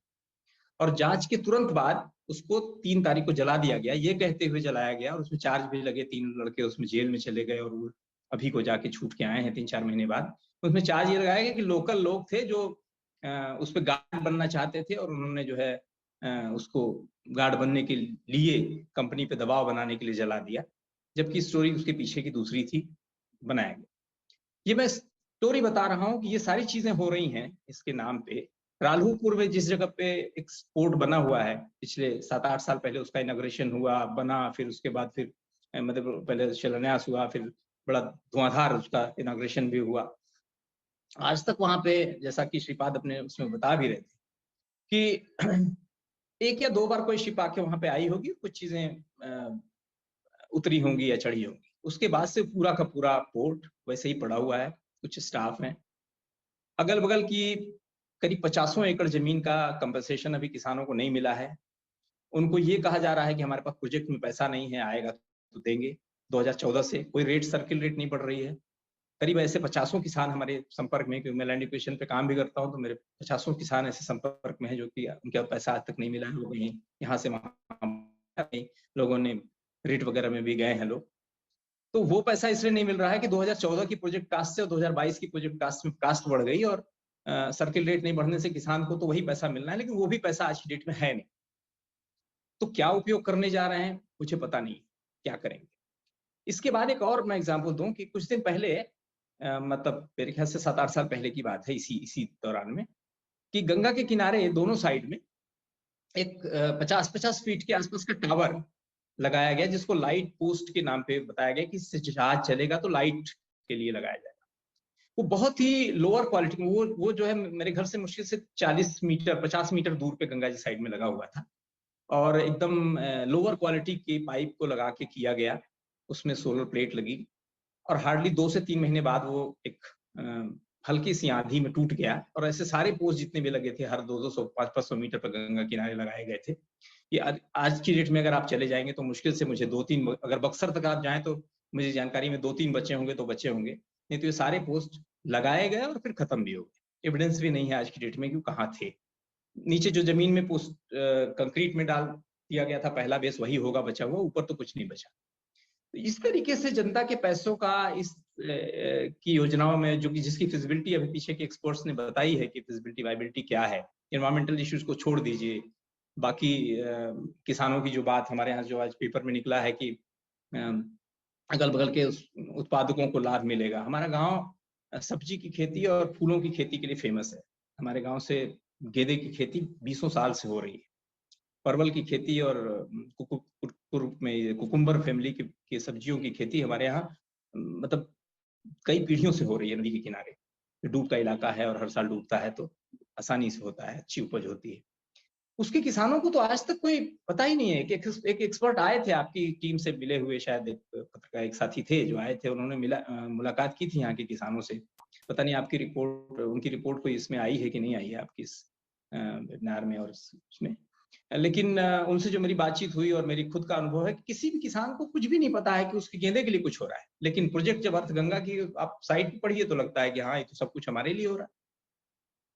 ऐसा तो केवल हवाई ही है मैं कहूँगा, और इस पे बहुत सारे एनालिसिस की जरूरत है, चर्चा की भी जरूरत है, और कुल मिला जुला के सरकार को इसको फिर से रिवाइज करने की जरूरत है कि क्या हम इतने कम पानी में और ड्रेजिंग कर करके, और बहुत सारे पॉन्टून ब्रिज हैं जो कि 15 जून से लेके 15 नवंबर तक खुल जाते हैं। एक तो हमारे गांव में ही लगा हुआ है। इन सबको हटा के, या बाढ़ के सीजन में जब ज्यादा जो पानी है तो उसमें कितना समय मिलेगा जब जहाज आ पाएगा।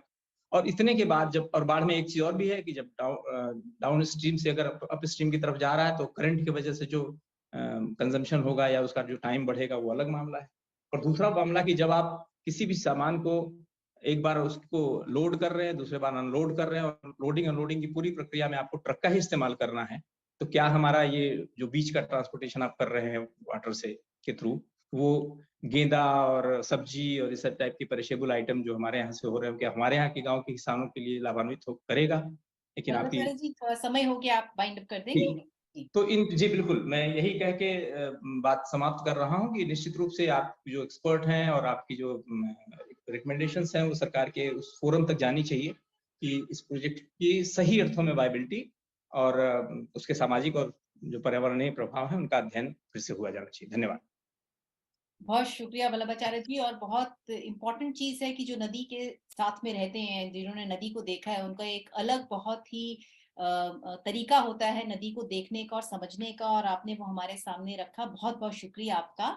और अब जो है अवली से मैं रिक्वेस्ट करूंगी कि वो 2 मिनट लेकर अगर रिकैप करके अंग्रेजी में समझा दें हमारे ऑडियंस को कि वल्लभाचार्य जी ने क्या मुख्य जो है पॉइंट्स रखे हैं। So Avli will just take 2 minutes to translate the presentation, just main points in English. Avli? Yeah. Thanks Nidhi. Thank you Vallabh भाई, बहुत ही अच्छा प्रेजेंटेशन था आपका। मैं बस थोड़ा संक्षेप में बताऊंगी इसको। So what Vallabh ji said is from his experience of being a resident of the waterfront and from the banks of river Ganga in Kathi, which is very close to Banaras. He was talking about how throughout his childhood he's seen one barge which plied in the water in the river Ganga, but only during the flood season, only during July and August, and it was used to transport overdimensional cargo from Haldia to Kathi via ships. And this is a movement which is seen year after year, but this is nothing new, he's saying. But now every movement which takes place on the river, especially during the flood season, that's been highlighted as a landmark movement, is what he said. He also talked about certain stretches in the Ganga River, for example, in Balwa and also in Buxar, where the river takes the S-shaped sort of a curve, and which are also the critical stretches of the river, which are sort of important from the perspective of navigation. And he also talked about the problems due to sediment, etc., and also talking about how whether the depth in the water is low or when water is available in excess during the flood. In both these situations, it's difficult to continue with the navigation, especially of the large ships. He also talked about community jetties, something which is a part of Earth Ganga project, and he talked about how this whole thing of coming up with a jetty is something for which the consultation is not done with the farmers at all. They have no idea about the community jetties, although they have been hearing about it in news for a long time. And he also posed important questions with respect to the viability of these things, saying that if trucks are only will be used for loading and unloading, then will it serve the purpose of transportation when we are using it for perishable goods like flowers and fruits and vegetables, which are the main commodities which are going to be transported and used by the local communities? Then is it also viable in terms of putting up with this sort of system of community jetties? So overall, he's given also example of river dredging and the points that I think Yogesh also covered in the session one. So I will not repeat those, but I think mainly the crux of the presentation was this. Thank you so much, Avli. Now we have the last speaker of this session, Captain Subedar. He's the former CEO, ICCSA, and past president of Indian Coastal Conference Shipping Association. He is also the advisor, Regulatory Authority, Government of Assam, to enhance the logistics sector under the Indian Waterway Transport Institutions. And he's the member of Water Impact Project of Sea Ganga for sustainable navigation in rivers by the Ministry of Jal Shakti. Over to you, Captain Subedar. Thank you very much for accommodating me as the last speaker of this second session. I do wish, can somebody upload my screen, please? Yes, just 1 second.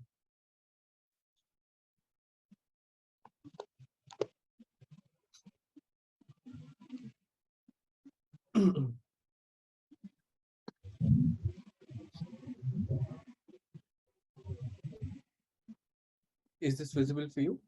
Yes, yes, that's nice. Okay. Let me begin by recapping a few things having been said so far, and I pose a question: if IWT is not a good idea, then should we be spending so much time and money on its research and DPRs and what have you for last 40 years? Mr. Vallabhachari mentioned about the transportation of ODC in 1986 on the eve of Baraka Barrage opening. Yours truly was the one who made that happen in 1986, carrying a 600-ton reactor from Haldia to Avla Bareilly, where I had to beach the barge on the banks of Allahabad because the water ran out. It is unfortunate that the NW1 announced then has not changed even a little bit with all the problems that have been highlighted. Suffice to say that the money and allocation has been lopsided. That's the crux of the matter. Whether it is integrated planning or not is a moot question. The European waterways have taken 100 years to develop with a concentrated effort on modal shift of cargo and people and making use of IWT as a third essential mode of transport for reducing logistics. If the focus is put correctly, allocations will happen. A while ago, we heard financing projects, and out of all the money and financing projects, a very small bit has been spent on IWT per se. Next slide, please. I personally believe that it is the complexity of an IWT which is making a difference to the decision makers. Keep it simple would be my recommendation to the policy makers. I perhaps amongst all the audience and the panelists, the only one who is actually struggling to make a living out of IWT and riverside dredging.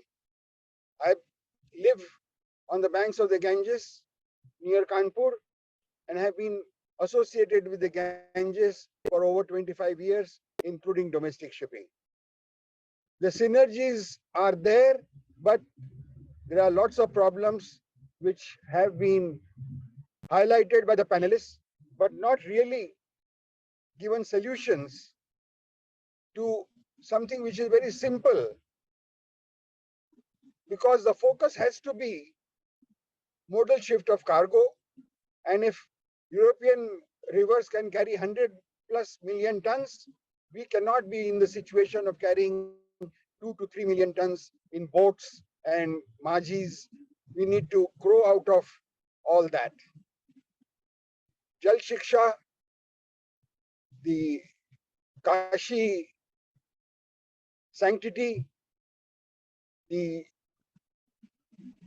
acts of 1888 of the Raj days, West Bengal Ferry Act, etc., have no valid reason to be around today. Give you an example of slowness of the development. I helped the Assam government commission Regulatory Act in December of 2018. Till today, the authority has not even been populated by the right people. Every stakeholder which is called for meetings is other than a mariner. Next slide, please.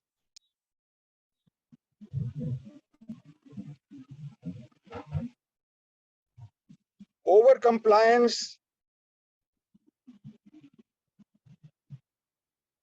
unlike road and rail, you can see is a cause of concern for IWT owner and operator. Innovation was mentioned, but there is hardly any building capacity. There are 1,300 country crafts that need to be modernized in Assam to start carrying cargo, and there are no funds for that. And yet, thousands of crores have been spent on civil construction and connectivity projects, including the Varanasi Ramnagar terminal, built at 5,400 crores. Farmers not paid, etc., etc. 6 experimental voyages have happened, and yet we do not know what the government, IWI, and the joint venture, Pepsi Cola, Maruti, Tata Steel, SAIL, IFCO, carrying fertilizer on 6-7 experimental projects using old, unsuitable craft. What has been their experience and OPEX? Nobody has informed or made it public. At least some analytical exercise should have been presented so that there is interest in the PPP or even private projects or a private individual like myself.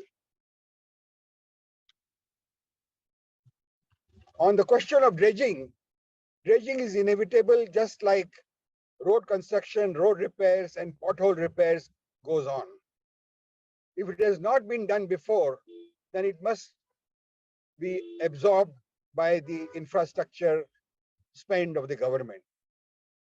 Manrega is a good platform. Why should it be only for Gram Sadak Yojana and the wells and culverts, which are made again and again? The district collectors of riverine districts should use Manrega funds for river harnessing, bandaling, flow improvement, velocity improvement, and alluvial soil dredging without making so much difference to the environment. The sand has to be removed, the silt has to be removed, which is virgin material for building construction. So rather than in the hands of a few contractors and mafia, if the builders themselves are made responsible for the dredging of the rivers to maintain channel, perhaps there could be a win-win situation. The dredging contracts going into lakhs and crores, the last 6 dredging contracts lying untaken for 226,000 crores, there is hardly any dredging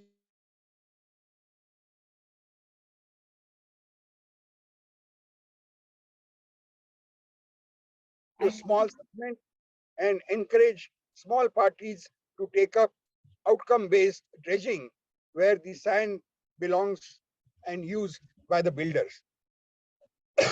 Together with the dredging, river training or river harnessing by using local community experience is the way forward, not IIT solutions.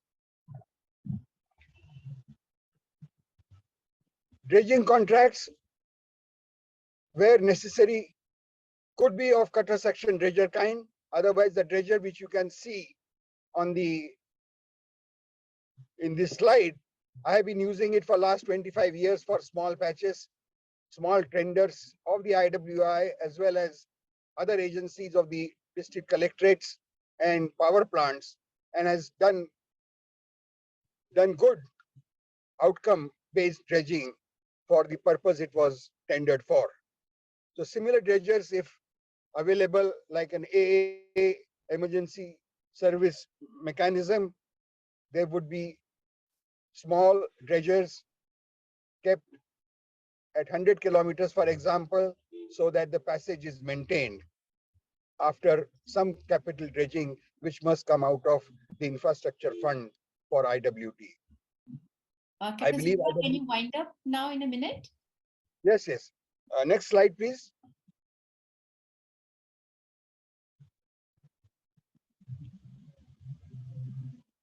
There are good examples of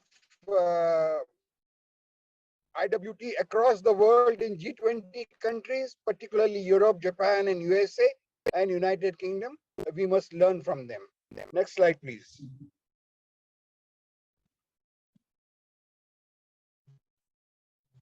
So this is the difference. The carbon footprint, goodness of IWT over and rated in this slide. Next slide, please.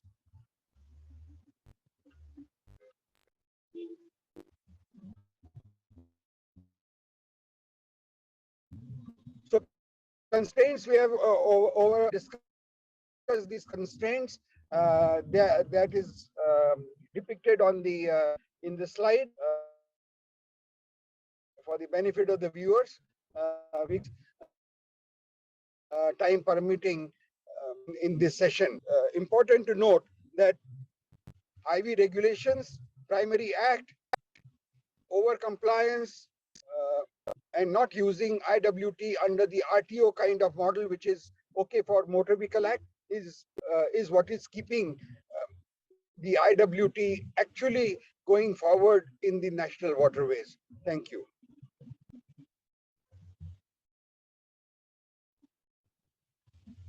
Thank you so much, Captain Subedar. I think you brought in a very interesting perspective of can Manrega be used for dredging activities by involving communities, local communities who live along the rivers, and also your personal experiences which you have over the past so many decades of the shipping industry and also the inland water transport project.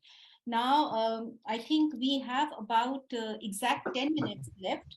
And I have just made a note of all the questions that have been asked. I will just read, there are 5 questions. I will read them out. If the panelists can just decide whichever question they want to answer, there are some questions which are specific for a panelist. I will mention that. Otherwise, any one of you can just answer these questions. So, first 2 questions are by Rakesh Agrawal. His first question is, as climate change causes huge and sudden floods, how does it affect the inland waterways? And Rakesh's second question is, how building concrete waterfronts affect rivers' health? The next question is by Venkatesh Datta, and his question is to Professor Sinha. And Venkatesh is asking, are you saying that Buxar Farakka stretch should be desilted and incised and made navigable? What will happen to the massive volume of sediments? The next question is by Himanshu Thakkar. He is asked, the waterways is basically focused on making the rivers navigable for large ships and luxury cruises. And this is happening at the cost of the use of the rivers by the traditional users, including traditional livelihood dependent communities, cultural users of rivers, and use of rivers for society in general. So is this transfer of rivers from public use domain to a very narrow community? This is his question. And there is a question by the panelist only, which is Captain Subedar. He's asking, what PPP financing has been done for inland water transport per se? And there's one question which was asked by Devanand, but I think that has already been answered in the chat box. If we have time, we will still take that question. So, panelists, you can just answer either of the questions. Maybe Professor Sinha, would you want to answer Venkatesh's question to you? Sure. Yeah. So the idea is not to, see, we are talking about some 600-kilometer long stretch of the river between Buxar and Farakka.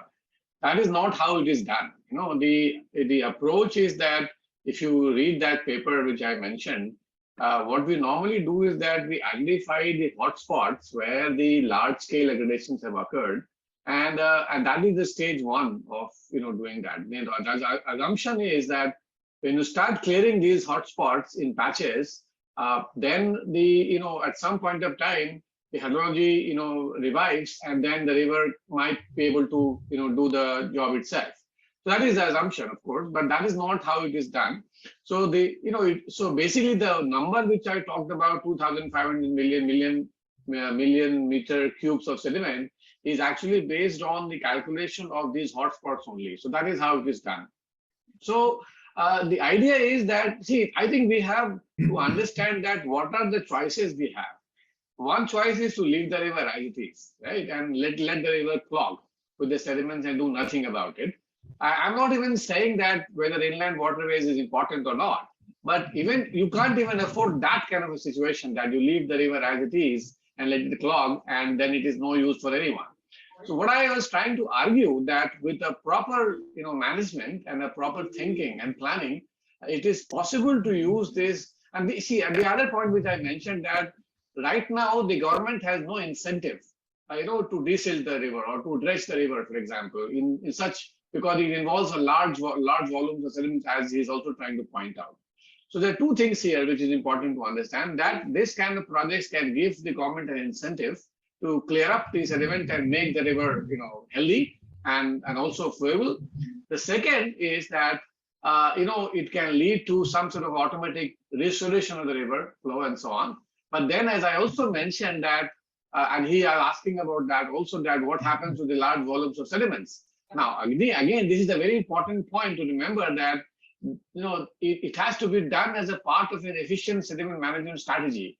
And for that, a business plan of the use of that sediment has to be proposed. And by the way, we have done this already. when we did this project for the Bihar government, we actually have proposed a business plan as well.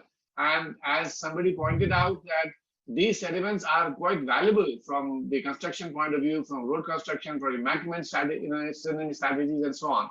So unless you bring in all of these economic packages around this project, the project will never become viable. So it has to be ecologically, economically, and scientifically viable. And all of these are important aspects to be brought into the perspective before you start even thinking about the project. I hope I've answered the question. Professor, I would like to add. Mr. Gosai wants to add something. Yeah. Yes, no, I think I was going to the next question, which was on climate change implications. On the climate change implications is not going to be only on the flooding side, is also going to be on the low flow side. Yes. You might find that the low flows might still further reduce. That is what we have found out from our analysis. And the floods are going to be of higher magnitude. Now, if that is so, they are going to bring in more silt. So your total morphological dynamics is going to be different. So there has to be additional studies to be done to really look at that. What will be the implication on the morphological aspects of the river and due to the higher level of flooding and more frequent flooding. The low flows, there's another, because we are talking of the Himalayan rivers. Now in the long run, maybe during the mid-centuries, you might be getting more flows, but down the line when the glaciers are going to be melting more and more and they are going to shrink further, you're going to have much lower flows. So your perenniality might not be lost totally, but it might be brought down considerably reduced, that you might find that all the investments which you are thinking of making now, they might not be good investments. Investment in embankment, identifying hotspots, desilting, and forestation along the river are necessary to revive the river systems. Right. Rakesh had another question on how building concrete waterfronts affect rivers' health. Kure, would you want to take that? How building concrete waterfronts affect rivers' health? Well, it depends on, but basically you build a concrete waterfront where the river is attacking the banks, and once you intervene there, then of course you change the natural morphodynamics of the riverbed, and that might cause effects on other places downstream or even upstream. So basically, if it is local, it must not be the biggest problem, but it should be also well designed, not from the local perspective, but having a good understanding of what's happening in the riverbed in a larger scope. That is the same with the sediment management. There is no sense in starting dredging at one location simply because there is a local bottleneck, not knowing what's going on upstream and downstream. So that is again coming back to the integrated planning and taking really all impacts into consideration. Thanks, Kure. Gaurav, maybe you want to answer this question by Captain Subedar on what PPP financing has been done for IWT? Yeah, I was thinking about that, but I have not actually looked into specific projects where this financing has come into. So in terms of passenger vehicles, terminals, not specifically. But I think a lot of them are there in terms of procurement plans, but I mean, this is my sense. I don't see too much of a private sector interest into these kind of projects as of now. Even on the World Bank sites, there are a lot of procurement, but they've not gone beyond the tendering stage. So it seems that the private business is really not interested in that sense, and they don't probably see that kind of an opportunity as of now because of maybe the other teething problems of maintenance of the dredging channels, and then the linkages with the road transport and things like that. So I think there are a lot of work that needs to be done before this really comes up as an option. So yeah, thank you. Catch-22 situation, Gaurav. Here I am for last 20 odd years spending my own money and trying not get even one dime out of any incentive scheme which you mentioned in couple of $1 million. Neither the World Bank.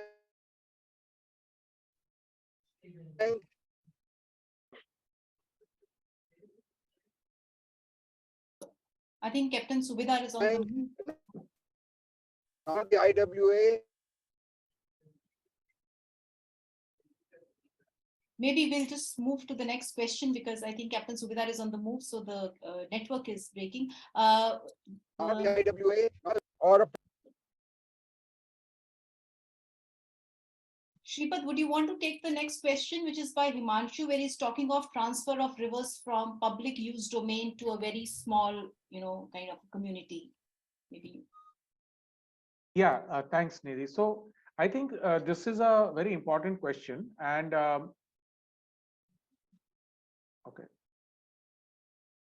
Sorry, there was some comment there which says Siddharth would like to answer the question live. So I was No, go for it. I just put it on for you. Oh, I see. Okay.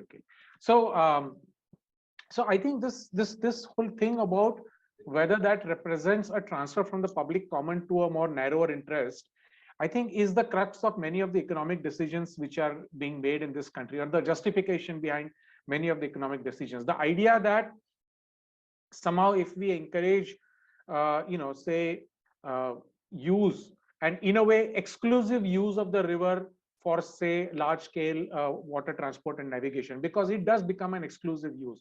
When you have a barge system and very heavy barge movement and traffic, then we have seen, for example, that fishing communities stop from going there, the local boats people are stopped from going there, other people find it more difficult to use that. In fact, there are outright restrictions on the usage of that. So in a way, it does become a more exclusive earmarking of that resource. And the said or unsaid thought, the logic behind that is the whole trickle down kind of theory, that this will energize the economy, this will create a more economic growth or whatever, and that will have a kind of trickle down or a flow, I mean, like a ripple effect, and that will benefit the entire section. But I don't think that that happens really in that. I mean, there may be some minor ripples and trickle downs, but really speaking, that doesn't work. And this is something which we have seen in all this large scale infrastructure projects. What really happens is that public goods, common property resources are handed over from the traditional users to a more powerful, economically more powerful, larger corporate commercial users who tend to make large profits out of that. And it goes into a whole it does benefit, but it benefits a more narrower set of people. And I think therefore the logic is that the infrastructure, that doesn't mean that we don't have that infrastructure in place. Of course, we do build infrastructure because we do need to meet some of the basic needs, but the infrastructure must be designed in such a way that the needs of the people, local people, or the people who are already being connected and with those resources, their needs are met first. So for example, in this case, if you have the fishing community, if you have the local boat community, or you have the local traders, small users, then their needs must be met first, and their use of the resources must be enhanced. It must be made safer for them, more efficient, more productive for them. I think the system, so we need that rethink. And I think some of these things we are also going to talk about tomorrow in the last session. But I think, therefore, that question is very important. I think that these kind of infrastructural interventions do translate into a shift in the use of resources and who the resources were earlier benefiting, and they go to benefit some more powerful people. And therefore, it does call for a complete redesign of the interventions from that perspective also, apart from all the ecological and other effects that have been talked about. Thank you. Thank you so much, Shripad. We've literally run out of time. I think I will just take 1 minute to thank all the panelists, the speakers who joined us for this 2-hour session on viability of inland waterways. I think the beauty of the session was also that we have a diversity of ideas and thoughts, which is very, very important to have a healthy discussion. And before I close this session, just a small announcement that there will be a 1-hour break after this session, and the next session, the 4th session, will resume at 4 o'clock. Siddharth, do you want to add something? Yeah, just to mention that the same link will stay live. You can rejoin the next session using the same link. So we can all go and have some tea, coffee, or a small snack, and come back in another 45 minutes to join the next session. So yeah, that's the announcement, that be back here at 4 o'clock, because the next session is going to be very critical. We've heard a lot about the impacts and the idea of ecology, which is important when we discuss this topic of inland waterways. And the next session is going to focus on the impacts, including the lead presentation, which will focus on the ecological impacts because of the inland waterways transport. So please do join back in another 45 minutes. Thank you. Thank you, everybody. Thank you. Thank you. Thank you. Thank you so much. Bye bye. Thank you so much. We'll be back.